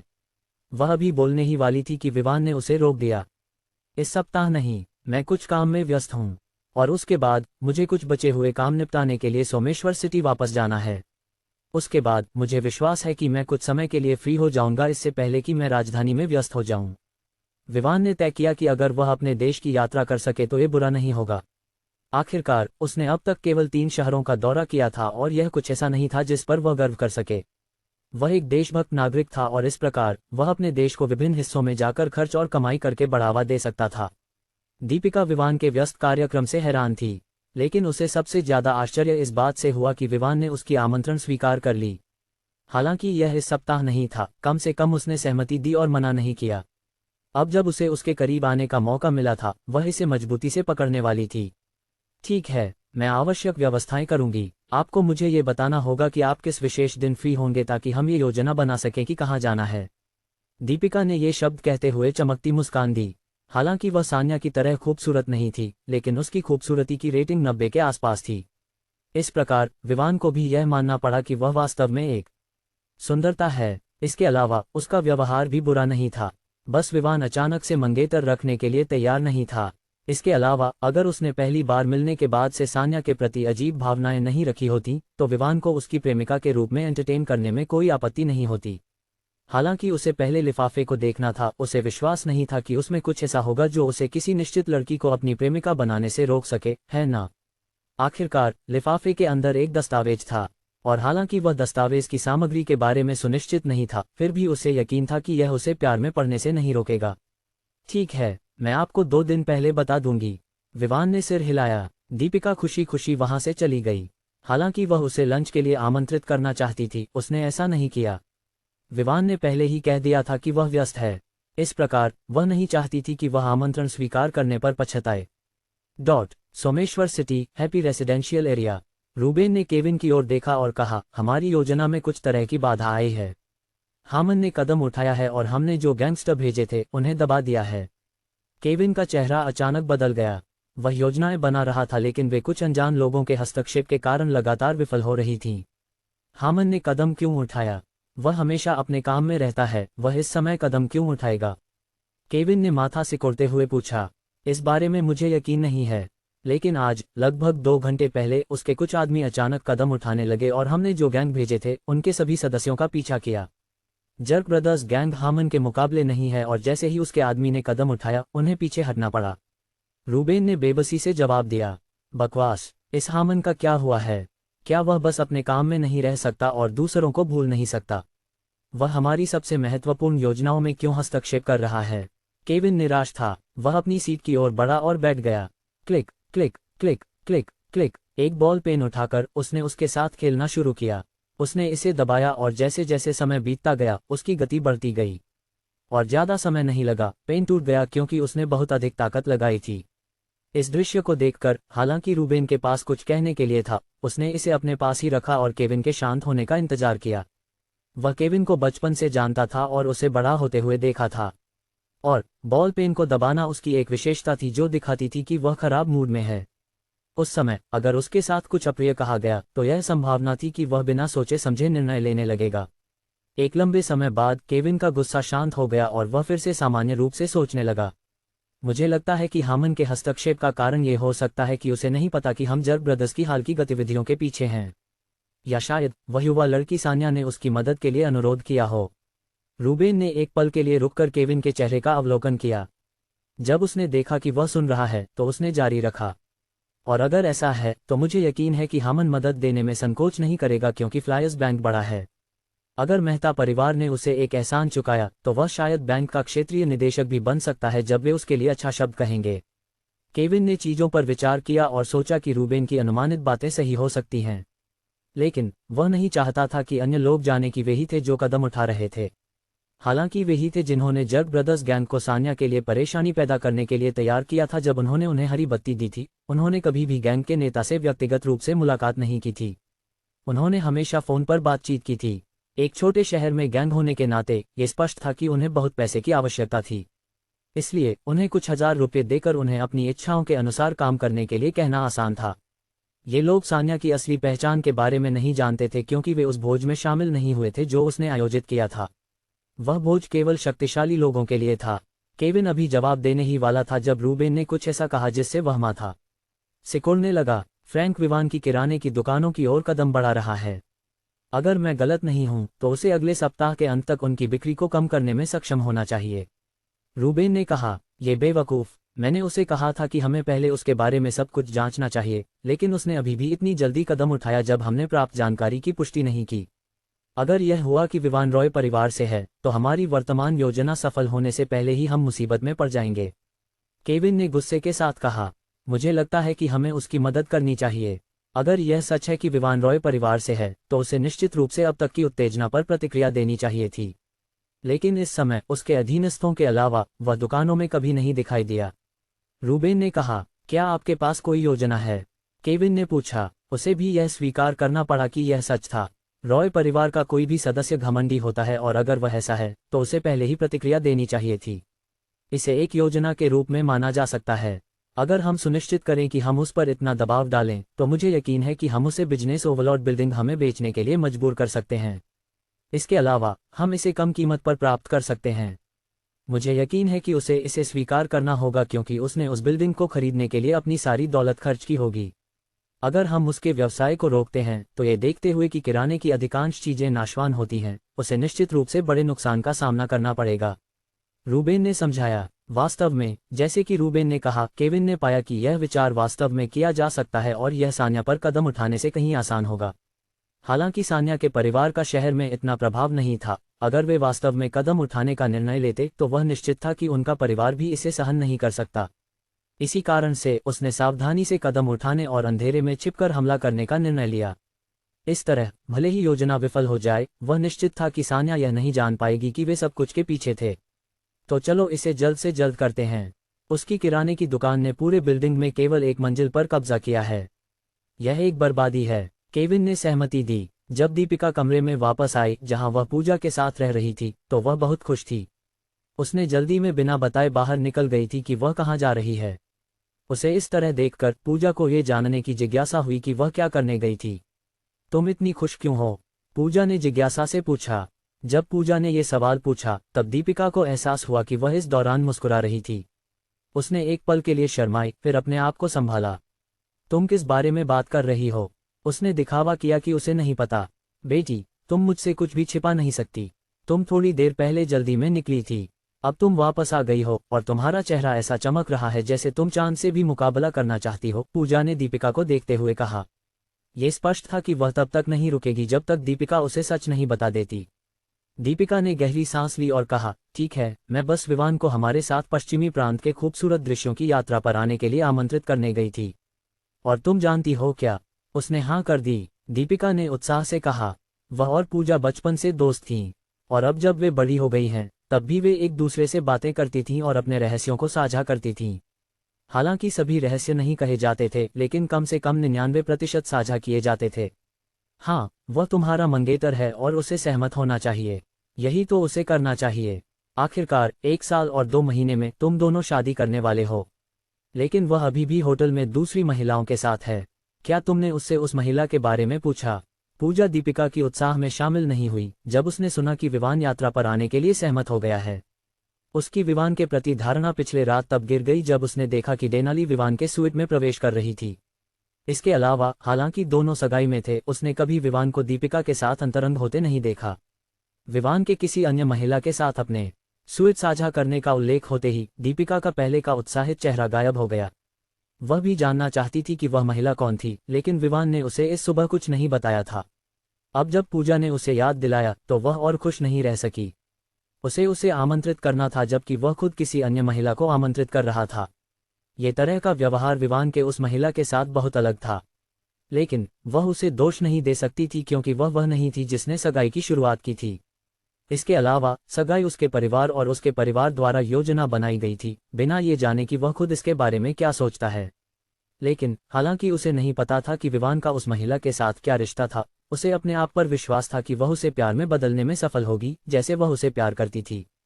इससे अलग कुछ और बात कर सकते हैं। मुझे यकीन है कि वह महिला व्यापार के मुद्दों के लिए वहां थी। दीपिका ने विषय बदलने की कोशिश की। पूजा दूसरी ओर इसे छोड़ने के लिए तैयार नहीं थी। उसने दीपिका को अविश्वास और थोड़ी गुस्से के साथ देखा और उसे डांटते हुए कहा, जागो लड़की, तुम ऐसी बातों पर विश्वास नहीं कर सकती। रात में होटल में किस तरह का व्यापार किया जाता है? कम से कम वे किसी निजी बॉक्स में व्यापार करने के लिए जा सकते थे। दीपिका को पूजा की बातों का खंडन करने के लिए शब्द नहीं मिले, लेकिन फिर भी वह क्या कर सकती थी? विवान ने पहले ही उसे कह दिया था कि वह उसे भूल जाए और वह खुद उसे अपनी मंगेतर मानने के लिए मजबूर नहीं था। इसलिए वह किसी अन्य महिलाओं के साथ मिलने के लिए स्वतंत्र था, क्योंकि वह एक सगाई के बारे में जानता ही नहीं था, एक लड़की के साथ जिसे वह जानता ही नहीं था। मैं ये सुनिश्चित करूंगी कि वह सभी अन्य महिलाओं को भूल जाए, दीपिका ने कहा। कोई फर्क नहीं पड़ता अगर तुम उसके सामने जाकर उसे अपने दिल की बात नहीं कहने के लिए साहसी नहीं हो। चूंकि तुम ऐसा नहीं कर सकती, मैं, तुम्हारी बहन, ये करूंगी। मैं देखना चाहती हूं कि वह हमारे सामने फिर से ऐसा व्यवहार करे, पूजा ने अपने आप से सोचा और विवान को उसकी मंगेतर के प्रति जिम्मेदार बनाने की कसम खाए। यह नहीं जानते हुए कि कहीं कुछ योजनाएं बनाई जा रही थीं, विवान स्वीट में वापस गया और लैपटॉप लिया जो डेनाली ने मेज पर छोड़ा था। उसने तय किया कि वह सभी जानकारी देखेगा, क्योंकि इसमें सभी जानकारी थी जो उसे अपनी कुछ कंपनियों के मालिक के रूप में जानने की आवश्यकता थी। इसके अलावा इसमें उसके अधीन कर्मचारियों के बारे में अन्य जानकारी भी थी। विवान जानता था कि यह जानकारी डेनाली ने रात भर हैकिंग के बाद प्राप्त की थी। जानकारी को फोल्डरों में अच्छी तरह से व्यवस्थित किया गया था। विभिन्न श्रेणियां थीं जो विवान के लिए आवश्यक जानकारी खोजने में आसान बनाती थीं। उसके अधीन आने वाली प्रत्येक कंपनी का एक फोल्डर था। इसके अलावा इन फोल्डरों के अंदर विभिन्न फोल्डर थे जिनमें कर्मचारियों की जानकारी, वर्तमान गतिविधियां, व्यय, अन्य कंपनियों के साथ सहयोग, प्रतियोगी आदि शामिल थे। वर्तमान में Vivaan good vision security limited को सुरक्षा क्षेत्र में एकाधिकार बनाना चाहता था। वर्तमान में ये कम से कम 300 बिलियन रुपीस का मूल्य रखता था। इसलिए उसने सोचा कि इसे विकसित करना उसके लिए आसान होगा, जबकि अन्य का मूल्य इससे कम था। वह एक समय में एक चीज कर सकता था। एक बार जब वह सुनिश्चित कर लेता कि एक स्थिर है और वास्तव में बाजार में एकाधिकार कर लिया है, तो वह दूसरे पर ध्यान केंद्रित कर सकता था, क्योंकि वह सुनिश्चित होगा कि इस पक्ष से होने वाली आय उसे दूसरी उद्योग को विकसित करने के लिए पर्याप्त होगी। चिकित्सा अनुसंधान में उसे यकीन था कि ताकत की गोली ब्राइटवे मेडिकल रिसर्च सेंटर के मूल्य को बढ़ाने के लिए पर्याप्त होगी। और अगर उसे किसी विशेष बीमारी के लिए एक और दवा का नुस्खा मिल गया तो उसे यकीन था कि वह आसानी से अनुसंधान केंद्र को शीर्ष पर पहुंचा सकता है। प्रतियोगिता के लिए उसे यकीन था कि वे सिस्टम से आने वाले नुस्खों के साथ प्रतिस्पर्धा नहीं कर सकते। विवान को सभी महत्वपूर्ण फाइलों को पढ़ने में कुछ घंटे लग गए। अपनी याददाश्त की क्षमता के साथ उसने जो पढ़ा था उसे आसानी से नहीं भूला। हालांकि कुछ हिस्से थे जिन्हें उसे पुष्टि करने की आवश्यकता हो सकती थी, वे हिस्से थे जिन पर उसने ध्यान केंद्रित नहीं किया था। अब वह समाप्त हो चुका था और उसे अपनी कंपनियों के बारे में कुछ बातें जानने के लिए माना जा सकता था। ये निश्चित रूप से उसके लिए कंपनी के लिए निर्णय लेने के लिए पर्याप्त था। इसके अलावा वह देख सकता था कि वास्तव में कई बदलाव करने की आवश्यकता थी। ऐसा लग रहा था कि देनाली ने रात भर काम किया था या सुबह जल्दी उठकर उनके बारे में जानकारी खोजी थी। आखिरकार यहाँ तक कि उन घटनाओं के बारे में जिन्हें ये लोग छिपा हुआ मानते थे, विवान ने उन्हें पाया और पढ़ा।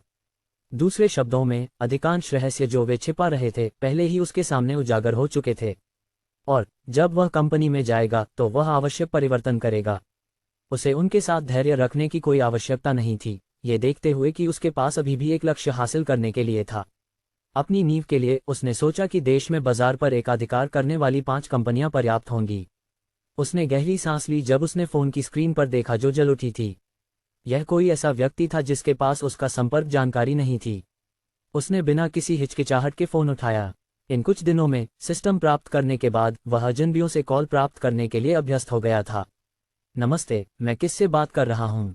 विवान ने पूछा। नमस्ते, मुझे विश्वास है कि मैं मिस्टर विवान से बात कर रहा हूँ, एक पुरुष आवाज ने पूछा। हाँ, आप कर रहे हैं, विवान ने शांतिपूर्वक उत्तर दिया। मिस्टर विवान, मुझे जानकारी मिली है कि आपने सेरेनिटी रेसिडेंशियल एरिया का अधिग्रहण किया है। मैं मोसेस किबोंजो हूँ, जो इमारतों का प्रभारी है। मुझे नहीं पता कि क्या आपके पास मेरे लिए कोई निर्देश हैं। विवान को ये जानकर आश्चर्य हुआ कि यह रेसिडेंशियल एरिया का प्रबंधक था। उसने अभी हाल ही में उसके बारे में जानकारी पढ़ी थी। जो जानकारी उसने पढ़ी थी उसके अनुसार वह जानता था कि मोसेस एक सीधा और ईमानदार व्यक्ति था। लेकिन फिर भी एक समस्या थी। जो व्यक्ति उसकी मदद कर रहा था, सहायक प्रबंधक शोनजू, भ्रष्ट था। वह इस रेसिडेंशियल एरिया का उपयोग अपने लाभ के लिए कर रहा था। यह विवान के द्वारा किए जाने वाले बदलाव का एक उदाहरण था। ओह, बिल्कुल नहीं, लेकिन जल्द ही मैं वहां किसी को भेजूंगा ताकि रेसिडेंशियल एरिया को देख सके। यदि कोई बदलाव करने की आवश्यकता होगी तो उस समय तय किया जाएगा। विवान ने कहा। ठीक है, फिर मिस्टर विवान, मोसेस ने उत्तर दिया और कॉल समाप्त कर दिया। इस समय, चूंकि उसने पहले ही फोन उठाया था, विवान ने एक और व्यक्ति को कॉल करने का निर्णय लिया। नमस्ते मिस्टर कैल्विन, मैं आपसे एक और मदद मांगना चाहता हूँ। जैसे हमेशा मिस्टर विवान, मैं मदद करूंगा जब तक कि मेरे पास वह करने की क्षमता हो, लेकिन मैं कुछ भी वादा नहीं कर सकता। कैल्विन की शांत प्रतिक्रिया आई। विवान ने दूसरे पक्ष की सावधानी के बारे में सोचा और यह अपेक्षित था। वह सर्वशक्तिमान नहीं था कि वह कुछ भी वादा कर सके। आखिरकार कुछ चीजें थीं जो उसके नियंत्रण से बाहर थीं। ये वास्तव में इतना कठिन नहीं है। मैं बस वेंचर सिटी में किराने की दुकानों को प्राप्त करने में आपकी सहायता चाहता हूँ। जब तक मालिक बेचने के लिए तैयार है, मैं खरीदने के लिए तैयार हूँ। बेशक आपको भी लाभ मिलेगा। कैसे 10%? आप खरीदारी की कुल लागत का 10% प्राप्त करेंगे। विवान ने लाभ का प्रस्ताव रखा। ठीक है, फिर मिस्टर विवान, ये 2 दिनों के भीतर पूरा किया जा सकता है। दुकानों को प्राप्त करना इतना कठिन नहीं है जब तक कि किसी के पास पैसे हैं, कैल्विन ने उत्तर दिया। लेकिन मैं शहर की सबसे अच्छी दुकानों को चाहता हूँ, मैं छोटी दुकानों को नहीं चाहता, विवान ने याद दिलाया। ठीक है, कोई समस्या नहीं, कैल्विन ने उत्तर दिया और कॉल समाप्त कर दिया। विवान ने फिर शीतल को कॉल किया। नमस्ते मिस्टर विवान, शीतल ने अभिवादन किया। नमस्ते शीतल, वहाँ चीजें कैसी हैं? विवान ने पूछा। वहाँ चीजें ठीक हैं, कम से कम अभी के लिए, लेकिन कुछ गैंगस्टर हैं जो हमारी दुकानों के लिए परेशानी पैदा करने की कोशिश कर रहे हैं, शीतल ने उत्तर दिया। ओह, मैं देखता हूँ, शंभू ने मुझे पहले ही इसके बारे में सूचित किया था। चिंता मत करो, जब मैं वापस आऊंगा तो मैं उन्हें संभाल लूंगा। लेकिन अभी के लिए मैं चाहता हूं कि तुम वहां सब कुछ स्थिर कर लो इससे पहले कि वेंचर सिटी जाओ। यहाँ मैं कुछ किराने की दुकानों को खरीद रहा हूँ। वे अगले सप्ताह नवीनीकरण के अधीन होंगे और मुझे उम्मीद है कि तुम उनकी यात्रा कर सकोगी। ठीक है बॉस, मैं सुनिश्चित करूंगी कि यहाँ चीजें जल्दी से संभाली जाएं, शीतल ने आत्मविश्वास से उत्तर दिया। ठीक है फिर, लेकिन सुनिश्चित करो कि तुम पैसे बचाने की कोशिश नहीं कर रही हो।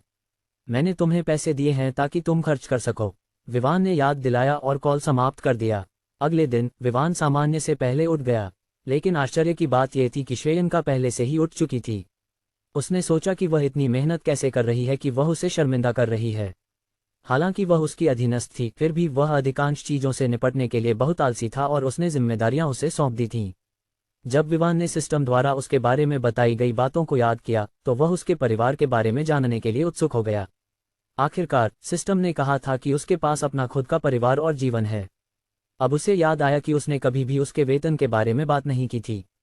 ये कितना बुरा था, वह इतनी मेहनत कर रही थी लेकिन उसने अपने वेतन के बारे में नहीं पूछा।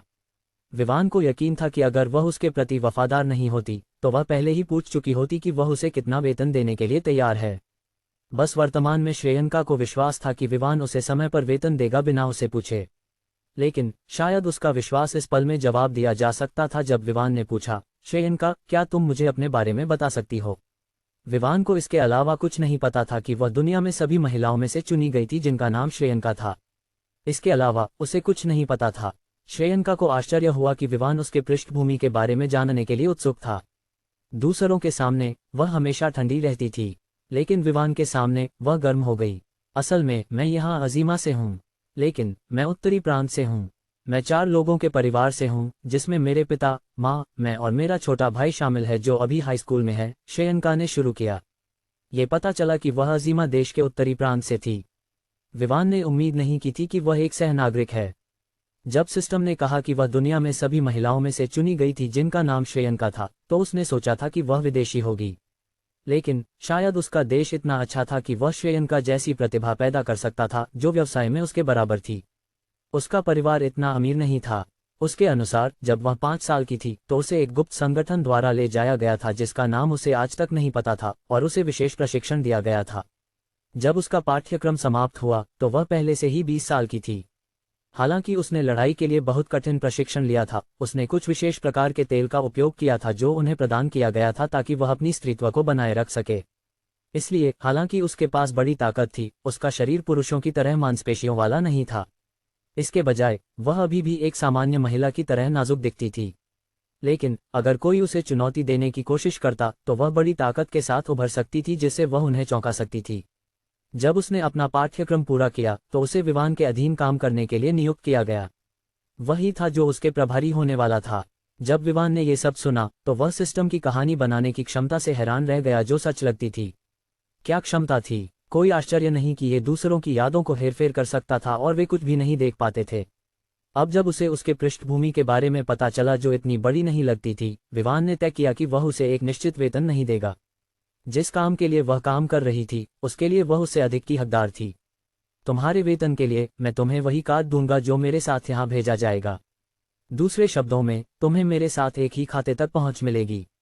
इसलिए तुम वहाँ पैसे का उपयोग कर सकती हो अगर तुम्हें घर पर कुछ खर्च करने की आवश्यकता हो, विवान ने सरलता से कहा। मास्टर, मुझे नहीं लगता कि मैं इसे स्वीकार कर सकती हूँ। तुम बस मुझे एक निश्चित राशि दे सकते हो। कुछ $1000 प्रति माह काफी होगा। श्रेयंका ने वियमेंटली सिर हिलाते हुए कहा और विवान के कहे को अस्वीकार कर दिया। अगर तुम मुझे अपने मास्टर के रूप में देखती हो तो तुम्हें ऐसा करना चाहिए। अगर कोई समस्या है जिसमें पैसे की आवश्यकता है तो बस खर्च करो, और अगर कोई और समस्या है जिसे तुम पैसे से नहीं संभाल सकती तो बस मेरे अधीन कंपनियों के प्रभाव का उपयोग करो। विवान ने ये सब एक स्वर में कहा जो अस्वीकृति को स्वीकार नहीं करता था। जब वे अकेले होते थे श्रेयंका उसे मास्टर कहती थी, लेकिन दूसरों के सामने वह उसे बॉस कहती थी। यह इसलिए था ताकि कुछ लोग जिनकी कल्पनाएं भटकती थीं वे कुछ ऐसी चीजों के बारे में न सोचे जो बच्चों के लिए अनुपयुक्त हों। याद रखो, तुम मेरी दूसरी कमान हो। दूसरे शब्दों में, मेरे अलावा केवल तुम ही उन सभी कंपनियों और व्यवसायों पर निर्णय ले सकती हो जो मेरे अधीन हैं। श्रेयंका के चेहरे को देखते हुए विवान ने आगे कहा, अगर तुम पैसे का उपयोग नहीं करोगी और इतनी संकोची रहोगी तो मैं इसे इस तरह लूंगा कि तुम मुझे अपने मास्टर के रूप में नहीं मानती। विवान ने निष्कर्ष निकाला। विवान के शब्द सीधे थे।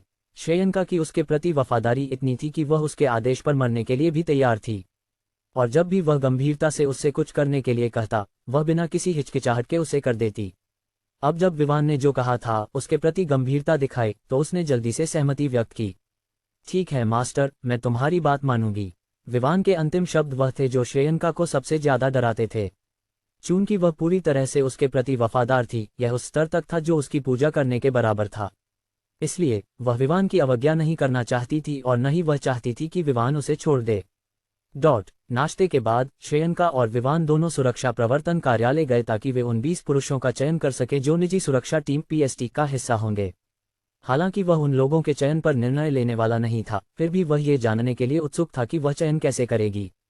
दूसरे शब्दों में, वह ये जानने के लिए उत्सुक था कि उसकी वफादारी का अनुकरण कैसे काम करता है। कुछ समय बाद वे वहां पहुंचे। विवान देख सकता था कि पिछले 2 दिनों में कई बदलाव हुए थे। ऐसा लग रहा था कि मैक्सवेल पैसे खर्च करने के मामले में गंभीर था। पिछली रात विवान ने मैक्सवेल को सूचित किया था कि वह उन सदस्यों को व्यवस्थित करे जो सुरक्षा गार्ड या बॉडीगार्ड के रूप में काम करते थे और जो दिन के समय ड्यूटी पर नहीं थे, ताकि वे आज कंपनी में आएं। बेशक ये केवल उन लोगों पर लागू होता था जो वेंचर सिटी में मौजूद थे। इसलिए जब वह और श्रेयंका पहुंचे तो उन्हें मैक्सवेल द्वारा स्वागत किया गया और उसने उन्हें प्रशिक्षण मैदान की ओर ले गया। यहाँ विवान देख सकता था कि अब तक कई सुधार किए गए थे और वह देख सकता था कि प्रशिक्षण के लिए नए उपकरण उपलब्ध थे। मैक्सवेल के अनुसार उन्होंने कुछ और उपकरणों के लिए आदेश दिया था, लेकिन वे अभी तक वितरित नहीं हुए थे। विवान जानता था कि कुछ उपकरणों को वितरित करने में समय लग सकता है क्योंकि वे विदेश से भेजे गए थे।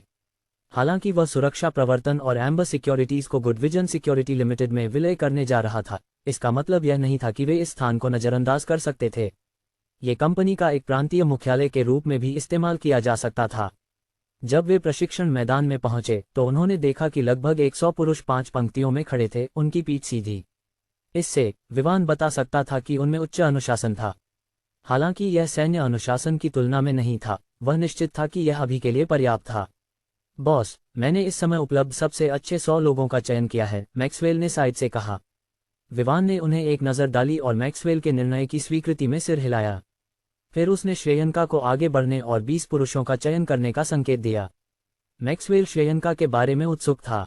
विवान ने उसे छिपाया नहीं क्योंकि श्रेयंका को उसकी उच्च अधिकारी माना जा सकता था, इसलिए उसने उसे परिचित कराया। ये श्रेयंका है, वह मेरी व्यक्तिगत सहायक है। अगर वह यहाँ आए तो तुम उसे उसी तरह से ट्रीट कर सकते हो जैसे तुम मुझे करते हो। मैक्सवेल इस बात से हैरान था कि विवान श्रेयंका को कितना ऊंचा मानता था, लेकिन जब उसने उसके स्वभाव और उन मांसपेशियों वाले पुरुषों के समूह को देखते हुए उसके आत्मविश्वास को देखा तो वह उससे प्रभावित हुए बिना नहीं रह सका। अगर उसकी जगह कोई और महिला होती तो वह निश्चित रूप से इन पुरुषों के सामने खड़े होकर घबरा जाती। इनमें से अधिकांश ने खून देखा था और उन्होंने भयंकर लड़ाइयां लड़ी थीं। इसलिए उनमें एक निश्चित आभा थी जो शायद कुछ कमजोर इच्छाशक्ति वाले पुरुषों को डराने के लिए काफी होती। महिलाओं की तो बात ही छोड़ दें। मैंने समझ लिया, बॉस। मैक्सवेल ने सिर हिलाया। उसने विवान के काम करने के तरीके का सम्मान करना शुरू कर दिया था। हालांकि वह युवा था, उसने उसे कमतर आंकने की हिम्मत नहीं की। श्रेयंका ने लगभग 10 मिनट तक चारों ओर घूमते हुए 5 पंक्तियों में से 20 पुरुषों का अवलोकन किया। फिर उसने एक एक करके पुरुषों की ओर इशारा करना शुरू किया। जैसे ही उसने उन्हें इशारा किया, वे एक कदम आगे बढ़े और आगे के निर्देशों की प्रतीक्षा करने लगे। आश्चर्य की बात यह थी कि विवान ने जल्दी से निर्णय लिया था। इस 98 पुरुषों के समूह में 2 महिलाएं थीं और वे श्रेयंका द्वारा चुनी गई थीं। विवान जानता था कि व्यक्ति के लिंग का कोई महत्व नहीं है। जब तक किसी के पास ताकत हो, भले ही वह महिला हो, वह कुछ ऐसे काम कर सकती है जो अन्य पुरुष नहीं कर सकते। इस समय विवान ताकत की परवाह नहीं करता था, वह सबसे ज्यादा वफादारी की परवाह करता था। ताकत के लिए वे तब तक प्राप्त करेंगे जब तक उन्हें गोलियां मिलती रहेंगी। विवान ने लगातार अवलोकन किया, लेकिन वह नहीं देख सका कि श्रेयंका ने उन लोगों की वफादारी का मूल्यांकन कैसे किया जिन्हें उसने चुना था। लेकिन फिर भी वह प्रभावित था क्योंकि जब उसने उन लोगों को देखा जो उसके द्वारा चुने गए थे तो वह उनके चेहरे के भावों से बता सकता था कि वे सीधे लग रहे थे। लेकिन फिर भी वह जानता था कि कभी कभी दिखावे एक फसाद हो सकते हैं। इसलिए अगर श्रेयंका नहीं होती तो वह इन 20 पर भरोसा नहीं करता। अन्य लोगों को, जिसमें मैक्सवेल भी शामिल था, भेजने के बाद विवान ने उन 20 लोगों की ओर देखा जो यहाँ बचे थे और गंभीरता से बोला, मैं चाहता हूं कि तुम लोग एक निजी सुरक्षा टीम बनाओ। ये टीम केवल तुम 20 लोगों पर आधारित होगी। तुम्हारे प्रशिक्षण के दौरान तुम्हारे लिए संसाधन उपलब्ध होंगे। इसके अलावा तुम्हें और अधिक लाभ मिलेगा। विवान के सामने खड़े 20 लोग हैरान थे कि विवान चाहता था कि वे एक निजी टीम बनाएं। और हालांकि वे आश्चर्यचकित थे, उन्हें इसमें कुछ अजीब नहीं लगा। आखिरकार उन्होंने पहले कई बार टीमों का गठन होते देखा था। इसके अलावा उन्होंने ये देखा था जब वे किसी विशेष व्यक्ति की सुरक्षा करने जा रहे थे या किसी अमीर आदमी की इमारत की सुरक्षा करने जा रहे थे। फिर भी वे चुने जाने के लिए उत्साहित थे। उन्हें खुद नहीं पता था कि चुने जाने की क्या आवश्यकताएं थीं क्योंकि कोई परीक्षण नहीं था। श्रेयंका ने बस उन्हें एक पल देखने के बाद इशारा किया था। क्या तुम इस पर सहमत हो? अगर नहीं तो तुम पहले ही कह सकते हो ताकि हम तुम्हारे लिए जल्दी से एक प्रतिस्थापन ढूंढ सकें, विवान ने फिर से पुष्टि के लिए पूछा। हम सहमत हैं, 20 पुरुषों और महिलाओं ने एक साथ चिल्लाया।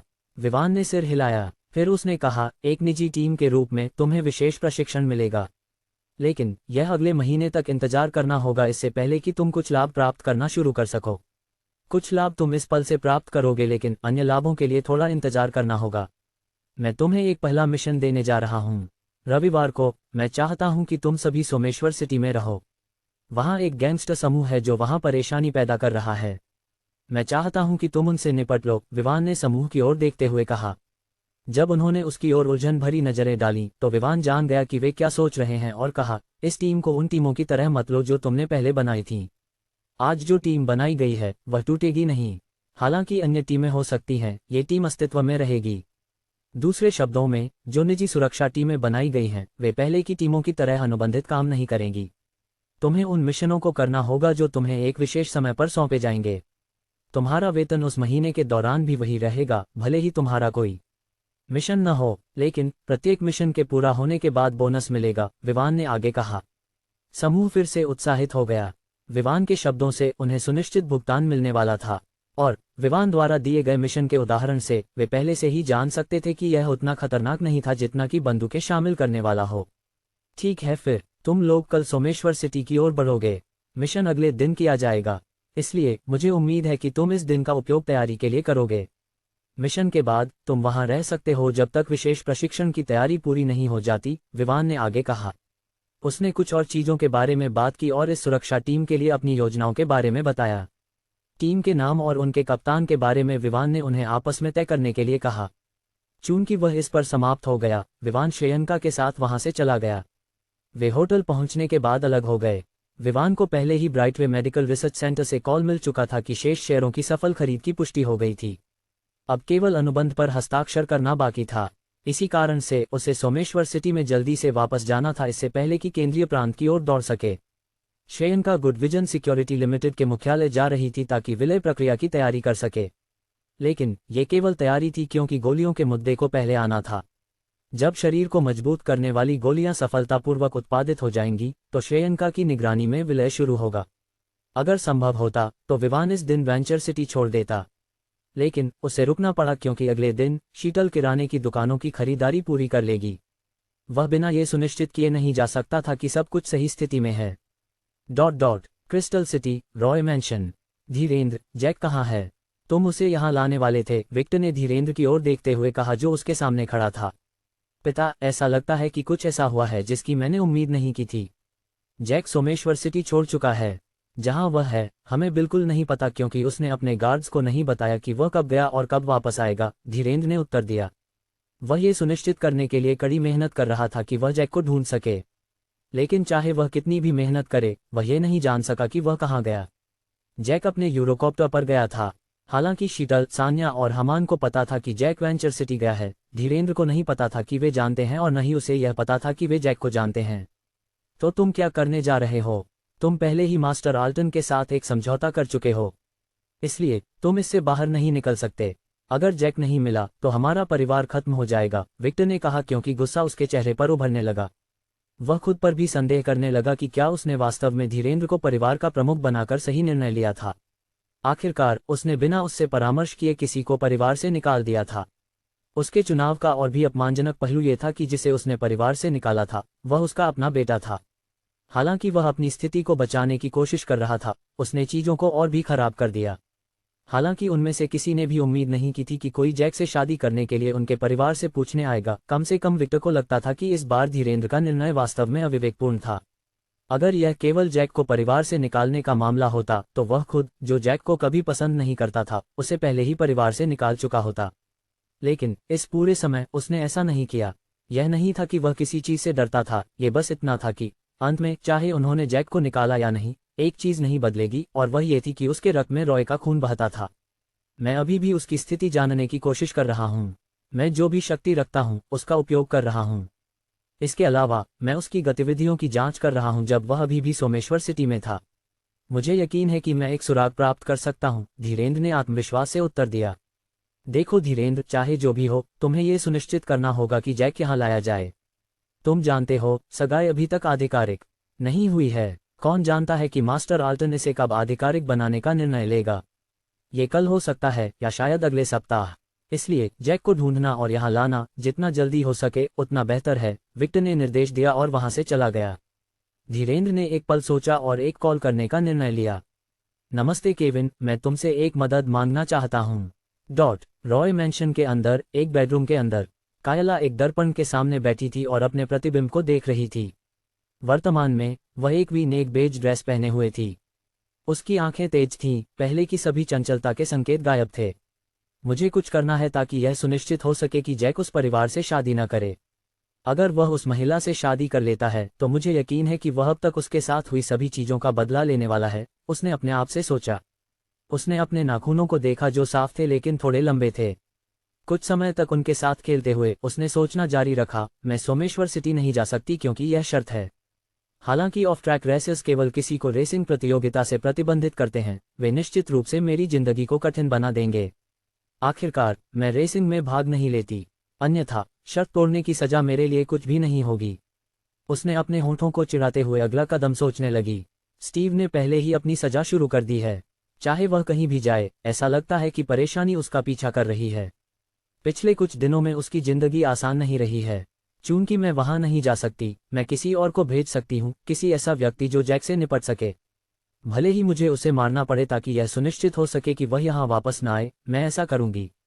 शायद वह इस समय कुछ भी याद नहीं कर सकता, लेकिन जब वह अपनी माँ से संबंधित कुछ याद करेगा तो मुझे यकीन है कि यहाँ अराजकता फैल जाएगी और चीजें तब और भी खराब हो जाएंगी जब उसे एक शक्तिशाली समर्थन मिलेगा। हालांकि यह क्रूर हो सकता है, छोटे भाई, तुम्हें इस बार मुझे माफ करना होगा।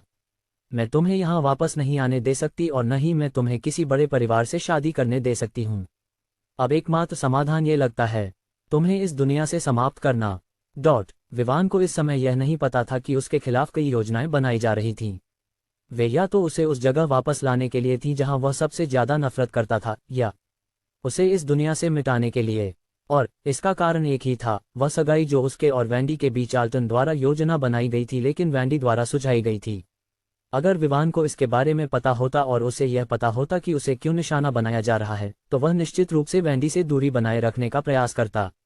हालांकि उसने जानबूझकर कुछ नहीं किया, बस इतना था कि अगर वह उसके करीब होती तो वह उसकी आपदा का कारण बन जाती। शनिवार को, ये सुनिश्चित करने के बाद कि उसने जो किराने की दुकानें खरीदी थीं वे सही स्थिति में थीं और शीतल के आने पर आसानी से संभाली जा सकती थीं, विवान अंततः वेंचर सिटी छोड़ने के लिए तैयार था। वह उसी जगह गया जहां वह पहले आया था जब वह गैब्रियल वार्डी के साथ यहां आया था। उसने उस आदमी को इस पूरे समय अकेला छोड़ दिया था और उसे नहीं पता था कि वह कैसे कर रहा है। एक पायलट के रूप में ये निश्चित था कि वह उड़ान का आनंद लेने वाला व्यक्ति होगा। एक ही जगह पर लगभग एक पूरे सप्ताह तक रहना उसके लिए निश्चित रूप से यातना होगी। किसी भी मामले में विवान को इस बात की चिंता नहीं थी कि गैब्रियल को आवास की कमी होगी। आखिरकार उसने पहले ही उसे 1 साल के लिए अपने पायलट के रूप में रखने के लिए आवश्यक भुगतान कर दिया था। जब वह वहां पहुंचा तो उसने पाया कि गैब्रियल पहले से ही उसका इंतजार कर रहा था। उसने उसे पहले ही सूचित कर दिया था कि वे इस दिन जा रहे हैं, और जो 20 लोग निजी सुरक्षा टीम का गठन कर चुके थे वे सुबह जल्दी निकल चुके थे। उन्होंने वहां पहुंचने के लिए कई हेलीकॉप्टरों को चार्टर किया था। जब वह अंदर गया तो उसे एको ने स्वागत किया। उसने वास्तव में इस एआई को याद किया क्योंकि उसने लगभग 4 दिनों से इसे नहीं सुना था। चलो चलते हैं, मुझे अभी भी लंबे समय तक इधर उधर घूमना है, विवान ने सिर हिलाते हुए कहा क्योंकि उसने सोचा कि कई कंपनियां विभिन्न शहरों में हैं, इससे उसे बहुत घूमना पड़ता था। आपका आदेश बॉस, गैब्रियल ने उत्तर दिया और उसने यूरोकॉप्टर को वेंचर सिटी से बाहर उड़ाया। कुछ घंटे बाद विवान अंततः सोमेश्वर सिटी में पहुंचा। उसने राजकुमार और राजकुमारी के महल के शांत वातावरण को देखा और उसे पुरानी यादें ताज़ा हो गईं। व्यस्त सड़कों और रास्तों से दूर यहाँ का वातावरण आरामदायक था। वह यहाँ बिना शोर की चिंता किए रह सकता था या उस स्थिति का सामना किए बिना जो उसे गैरी से मिलने पर हुई थी। जब यूरोकॉप्टर गराज की छत पर उतरा, विवान ने गैब्रियल की ओर देखा और कहा, अगले सप्ताह हम केंद्रीय प्रांत की ओर बढ़ेंगे, लेकिन निश्चित रूप से हम यूरोकॉप्टर का उपयोग नहीं करेंगे। जब गैब्रियल ने यह सुना तो वह हैरान रह गया।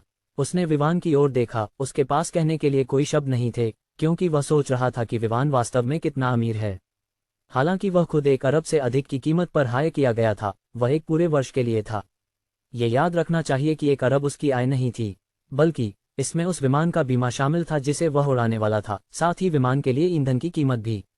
दूसरी ओर विमान ने यूरोकॉप्टर खरीदा था जिसकी कीमत कम से कम 15 करोड़ डॉलर थी।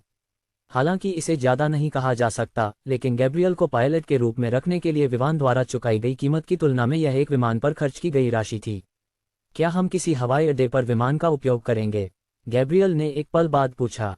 तुम ऐसा कह सकते हो, लेकिन हम वेंचर सिटी में यूरोकॉप्टर के साथ पहुंचेंगे। मेरे पास वेंचर एबरोड एयरपोर्ट पर एक निजी बिजनेस जेट है जिसका एक शाखा वेंचर सिटी में है, विमान ने उत्तर दिया और हेडसेट्स हटा दिए। अब जब यूरोकॉप्टर इतनी आवाज नहीं कर रहा था, वे बिना हेडसेट का उपयोग किए स्वतंत्रता से संवाद कर सकते थे। एक निजी जेट? मुझे याद नहीं है कि मैंने ऐसा विमान कब उड़ाया था, गैब्रियल ने मुस्कुराते हुए कहा। वह ज्यादातर हेलीकॉप्टर उड़ाता था क्योंकि वे उन लोगों द्वारा सबसे अधिक उपयोग किए जाते थे जो 1 या 2 दिन की यात्रा के लिए भुगतान करते थे। जिनके पास अपने निजी जेट होते हैं, वे अस्थायी पायलट को हायर करने की समस्या से क्यों गुजरेंगे? उनके पास अपने पेशेवर पायलट होते हैं। हालांकि विमान ने कहा कि वे निजी जेट का उपयोग करने जा रहे हैं, गैब्रियल ने इसके बारे में ज्यादा नहीं सोचा। आखिरकार विमान के पास जो निजी जेट था वह कितना बड़ा हो सकता था? जब वे गराज से बाहर निकले, विमान ने गार्ड से मुलाकात की। उन्होंने सुना था जब यूरोकॉप्टर आया था, इसलिए कुछ गार्ड्स ने विमान का स्वागत करने के लिए आए। जब मैं यहाँ नहीं था तब यहाँ चीजें कैसी रहीं? विमान ने पूछा। कोई समस्या नहीं थी, बस कुछ लोग थे जो आपसे मिलने आए थे, गार्ड्स के नेता, जिनका नाम बॉब था, ने उत्तर दिया। जब विमान ने सुना कि कोई यहाँ उसे देखने आया था तो उसने थोड़ा माथा सिकोड़ लिया। उसके अनुसार उसे पता था कि यहाँ उसे देखने के लिए कोई नहीं आना चाहिए था। नित्या, जो होमस्कोप प्रॉपर्टीज लिमिटेड की प्रमुख थी, वह विमान से संबंधित नहीं थी कि वह उसे देखने आए। और शंभू, गार्ड्स उसे बहुत अच्छी तरह जानते थे कि अगर वह उसे देखने आया तो उसका नाम नहीं बताएंगे। और इन दोनों के अलावा बेंटले की दुकान से एवांस उसे जानता था। लेकिन गार्ड्स उसे जानते थे। अगर इनमें से कोई भी तीनों में से एक ये जानता कि वह वहां नहीं था तो वे बस उसे कॉल कर देते क्योंकि उनके पास उसका संपर्क नंबर था। क्या तुम जानते हो कि जो लोग मुझसे मिलने आए थे उनमें से कोई था? विमान ने कुछ समय सोचने के बाद पूछा।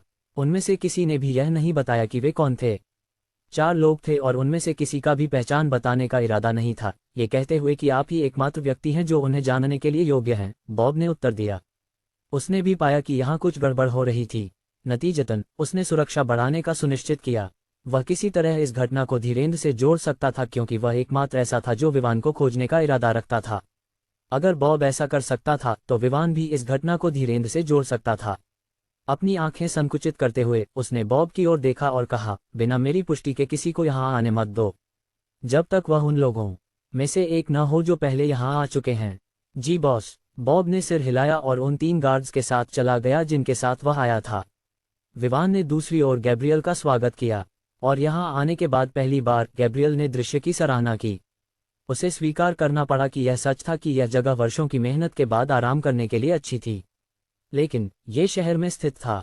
अगर यह कहीं पहाड़ी पर होता तो यह और भी अच्छा होता। और अगर वहां कुछ पक्षी होते जो वातावरण को और भी जीवंत बनाते तो ये जंगल के चारों ओर और भी बेहतर होता। जब गैब्रियल बैठा, विमान ने उसके लिए खाना तैयार किया। हालांकि वह सबसे अच्छा रसोइया नहीं था, उसका खाना अभी भी अच्छा था क्योंकि उसने अपनी मां के गुजर जाने के बाद से खुद के लिए खाना बनाना शुरू कर दिया था, अगर वह बाहर नहीं खाता था। विमान ने गैब्रियल से कहा कि वह अपने लिए एक कमरा चुन ले। शीर्ष मंजिल पर केवल उसका मास्टर बेडरूम, स्विमिंग पूल और कुछ अन्य चीजें थीं जो उसे आराम करने में मदद कर सकती थीं। इसलिए गैब्रियल ने जो कमरा चुना वह एक निचली मंजिल पर था। तुम इस जगह को छोड़ सकते हो और शहर के चारों ओर घूम सकते हो। अगर इसकी आवश्यकता हो तो मैं तुम्हें कॉल करूंगा। वहां एक बेसमेंट है जहां तुम अपने आप को मनोरंजन कर सकते हो। और एक और बात, अगर तुम बाहर जा रहे हो तो तुम वहां से किसी भी कार को ले सकते हो। चाबियां वहां हैं। विमान ने दरवाजे के पास एक छोटी सी मेज की ओर इशारा करते हुए कहा।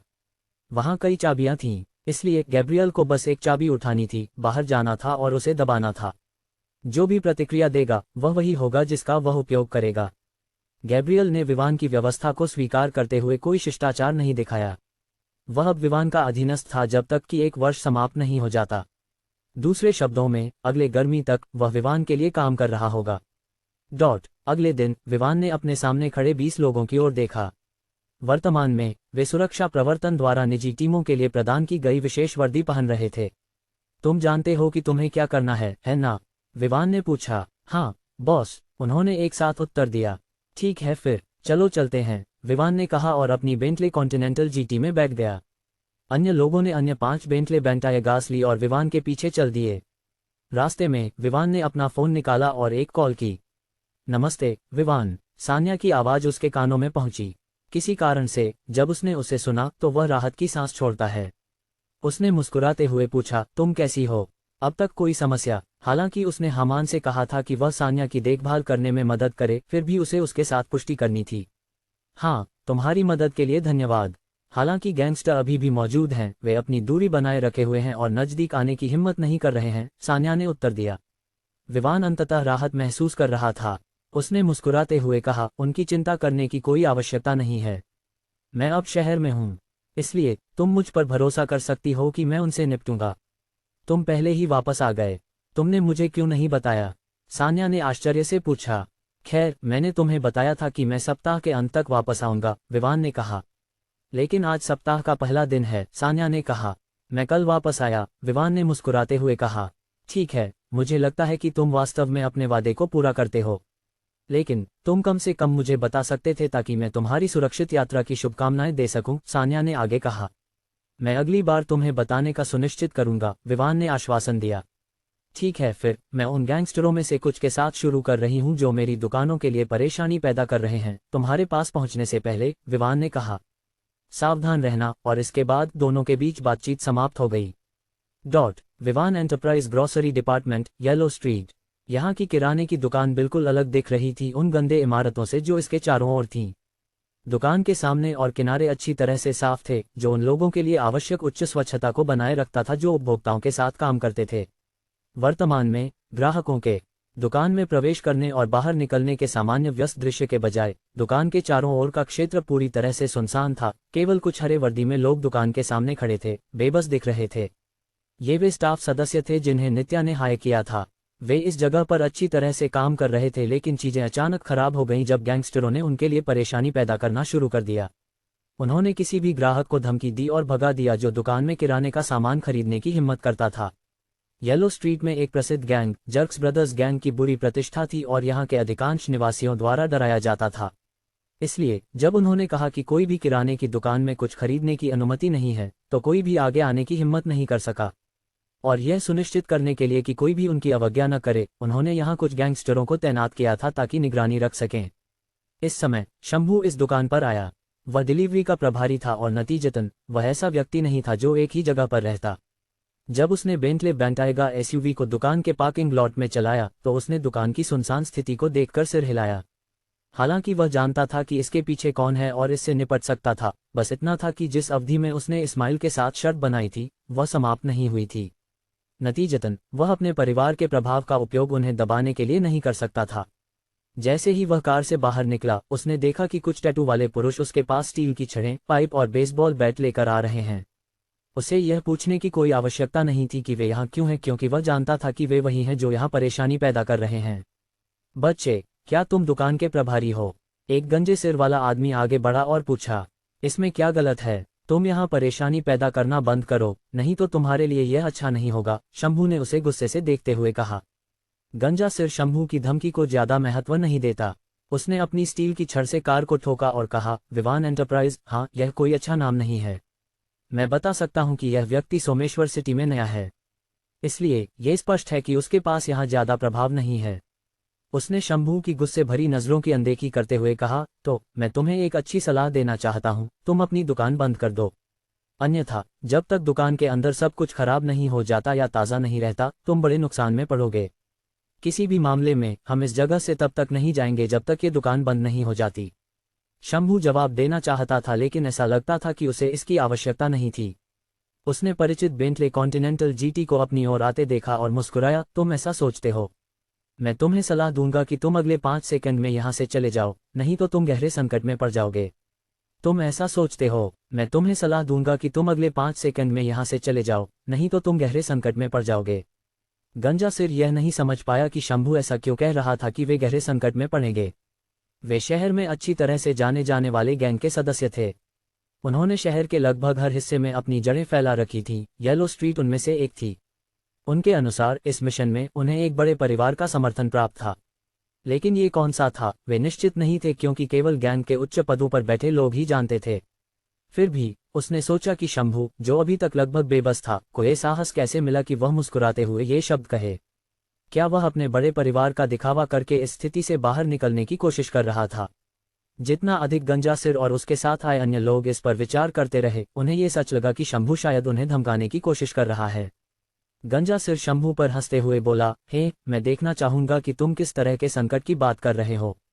क्या तुम सोचते हो कि तुम हमें ऐसे चालाकियों से डरा सकते हो? हम जर्क्स ब्रदर्स गैंग के सदस्य हैं और केवल कुछ चीजें हैं जो हमें पीछे हटने पर मजबूर कर सकती हैं।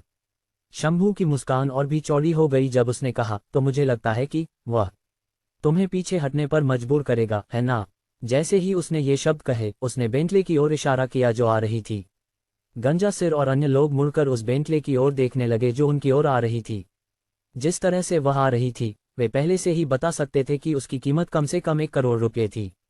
लेकिन फिर भी, अगर उस व्यक्ति के पास 1 करोड़ रुपये की कार है, तो इससे क्या फर्क पड़ता है? उनके नज़र में ये कुछ भी नहीं था, क्योंकि उन्हें उस व्यक्ति का समर्थन प्राप्त था जिसने उन्हें यह मिशन दिया था। एक अकेला व्यक्ति नहीं, उसके शब्द रुक गए, क्योंकि बेंटले कॉन्टिनेंटल जीटी के पीछे 5 बेंटले बेंटाएगा एसयूवी आ रही थीं। और उनके रूप और रंग से वे देख सकते थे कि वे शंभू की गाड़ी की तरह ही दिखती थीं। यहाँ तक कि मूर्ख भी एक नज़र में बता सकते थे कि जो गाड़ियाँ आ रही थीं, वे शंभू के समूह की थीं। वे जानते थे कि शहर में इस तरह की कई अन्य दुकानें हैं, इसलिए उन्होंने अपने लोगों को चारों ओर फैला दिया था, ये सुनिश्चित करने के लिए कि व्यवसाय अधिकतम रूप से नहीं चल रहा है। जब उन्होंने आश्चर्य से देखा, तो विवान की बेंटले आए और शंभू की बेंटाएगा के बगल में रुक गई, और अन्य 5 बेंटाएगास ने निकासी को अवरुद्ध कर दिया।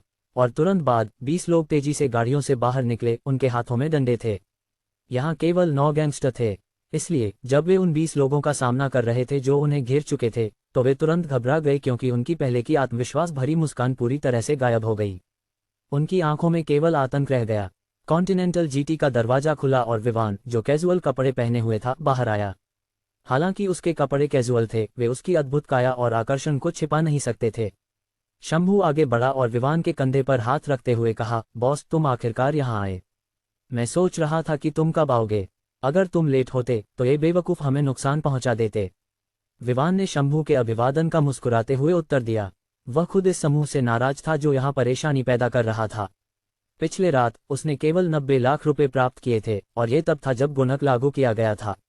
शीतल ने उसे दिन के दौरान पहले ही सूचित कर दिया था, और उसने इस दिन इससे निपटने का निर्णय लिया था, क्योंकि उसने उस समूह से कहा था जो वह वेंचर सिटी से लाया था कि मिशन इस दिन किया जाएगा। पिछला दिन शनिवार था, एक ऐसा दिन जब व्यवसाय को फलना फूलना चाहिए था। लेकिन व्यवसाय इतना खराब था कि उसे सैकड़ों मिलियन का नुकसान हुआ, इसलिए उसे इससे जल्दी से निपटना था। उसने गंजे सिर की ओर देखा और उसकी ओर बढ़ा। जैसे ही विवान उसके करीब आया, गंजा सिर, जिसने अभी अपनी आवाज खोई थी, तुरंत बोलने लगा, तुम हमारे लिए चीजें मुश्किल मत बनाओ, नहीं तो हमारा बॉस तुम्हें जाने नहीं देगा। मुझे लगता है कि तुम गलत समझ रहे हो। मैं तुम्हें जाने नहीं देने की योजना बना रहा हूँ। तुमने मेरे व्यवसाय को रोककर मुझे सैकड़ों मिलियन का नुकसान पहुंचाया है, विवान ने ठंडे स्वर में कहा, जैसे वह गंजे सिर के करीब पहुंच रहा था। विवान के शब्दों ने भीड़ को चौंका दिया। सैकड़ों मिलियन? किराने की दुकानों से? क्या तुम इतना बड़ा चढ़ाकर नहीं बोल रहे हो? बेशक उन्हें नहीं पता था कि विवान एक दिन में ऐसे दिन पर 200 मिलियन या उससे अधिक कमा सकता था जब तक गुणक प्रभाव लागू होता। लेकिन पिछले दिन उसने केवल 9 मिलियन कमाए। यह 100 मिलियन रुपये से अधिक का नुकसान है।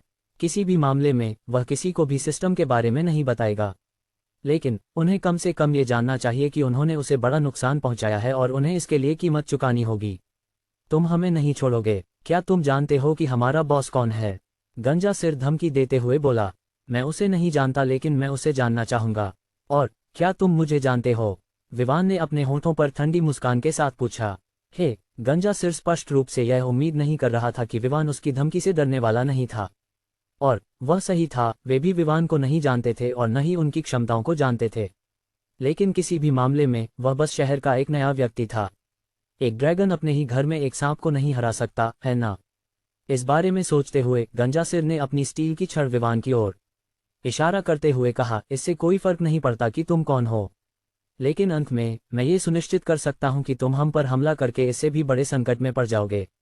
मैं उस संकट को देखना चाहूंगा, विवान ने कहा और फिर हाथ हिलाते हुए कहा, उन्हें इतना पीटो कि वे चल न सकें।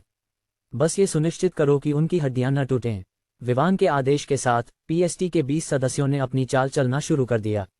वे सभी प्रशिक्षित थे, भले ही ये केवल थोड़े समय के लिए हो, इसलिए उनकी हरकतें तेज और निर्णायक थीं। दूसरी ओर संख्या में कमी के अलावा गैंगस्टर केवल एक समूह थे जो कमजोरों को दबाते थे जबकि मजबूत से डरते थे।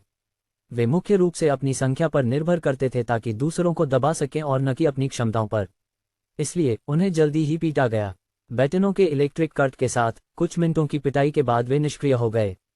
जो लोग ये दृश्य देख रहे थे वे इस दृश्य को देखकर हैरान और उत्साहित थे। कोई भी इन गुंडों को पसंद नहीं करता था क्योंकि उन्होंने सड़कों पर उनकी जिंदगी को कठिन बना दिया था। इसलिए जब उन्होंने देखा कि कोई उनके खिलाफ जा रहा है तो वे खुश हो गए। गैंगस्टरों की पिटाई की आवाजें दर्शकों के लिए संगीत की तरह थीं। जब उन्होंने देखा कि उन्हें अच्छी तरह से पीटा गया है, विवान एक कदम आगे बढ़ा और 20 को रुकने का इशारा किया। वह झुककर गंजे सिर को एक मजेदार अभिव्यक्ति के साथ देख रहा था। तुम्हारी पिटाई हो गई है, लेकिन मैं उस संकट को नहीं देख पा रहा हूं जिसकी तुम बात कर रहे थे, विवान ने कहा। गंजा सिर जमीन पर कराह रहा था। हालांकि उनकी हड्डियां नहीं टूटी थीं, लेकिन किसने कहा कि उनकी उंगलियां नहीं निकल सकती। इसलिए इस समय वे जो दर्द सहन कर रहे थे वह तीव्र था। विवान ने सिर हिलाया और गंजे सिर की जेब की तलाशी ली और एक फोन निकाला। आश्चर्य की बात यह थी कि यह स्मार्टफोन नहीं था, यह एक बटन वाला फोन था।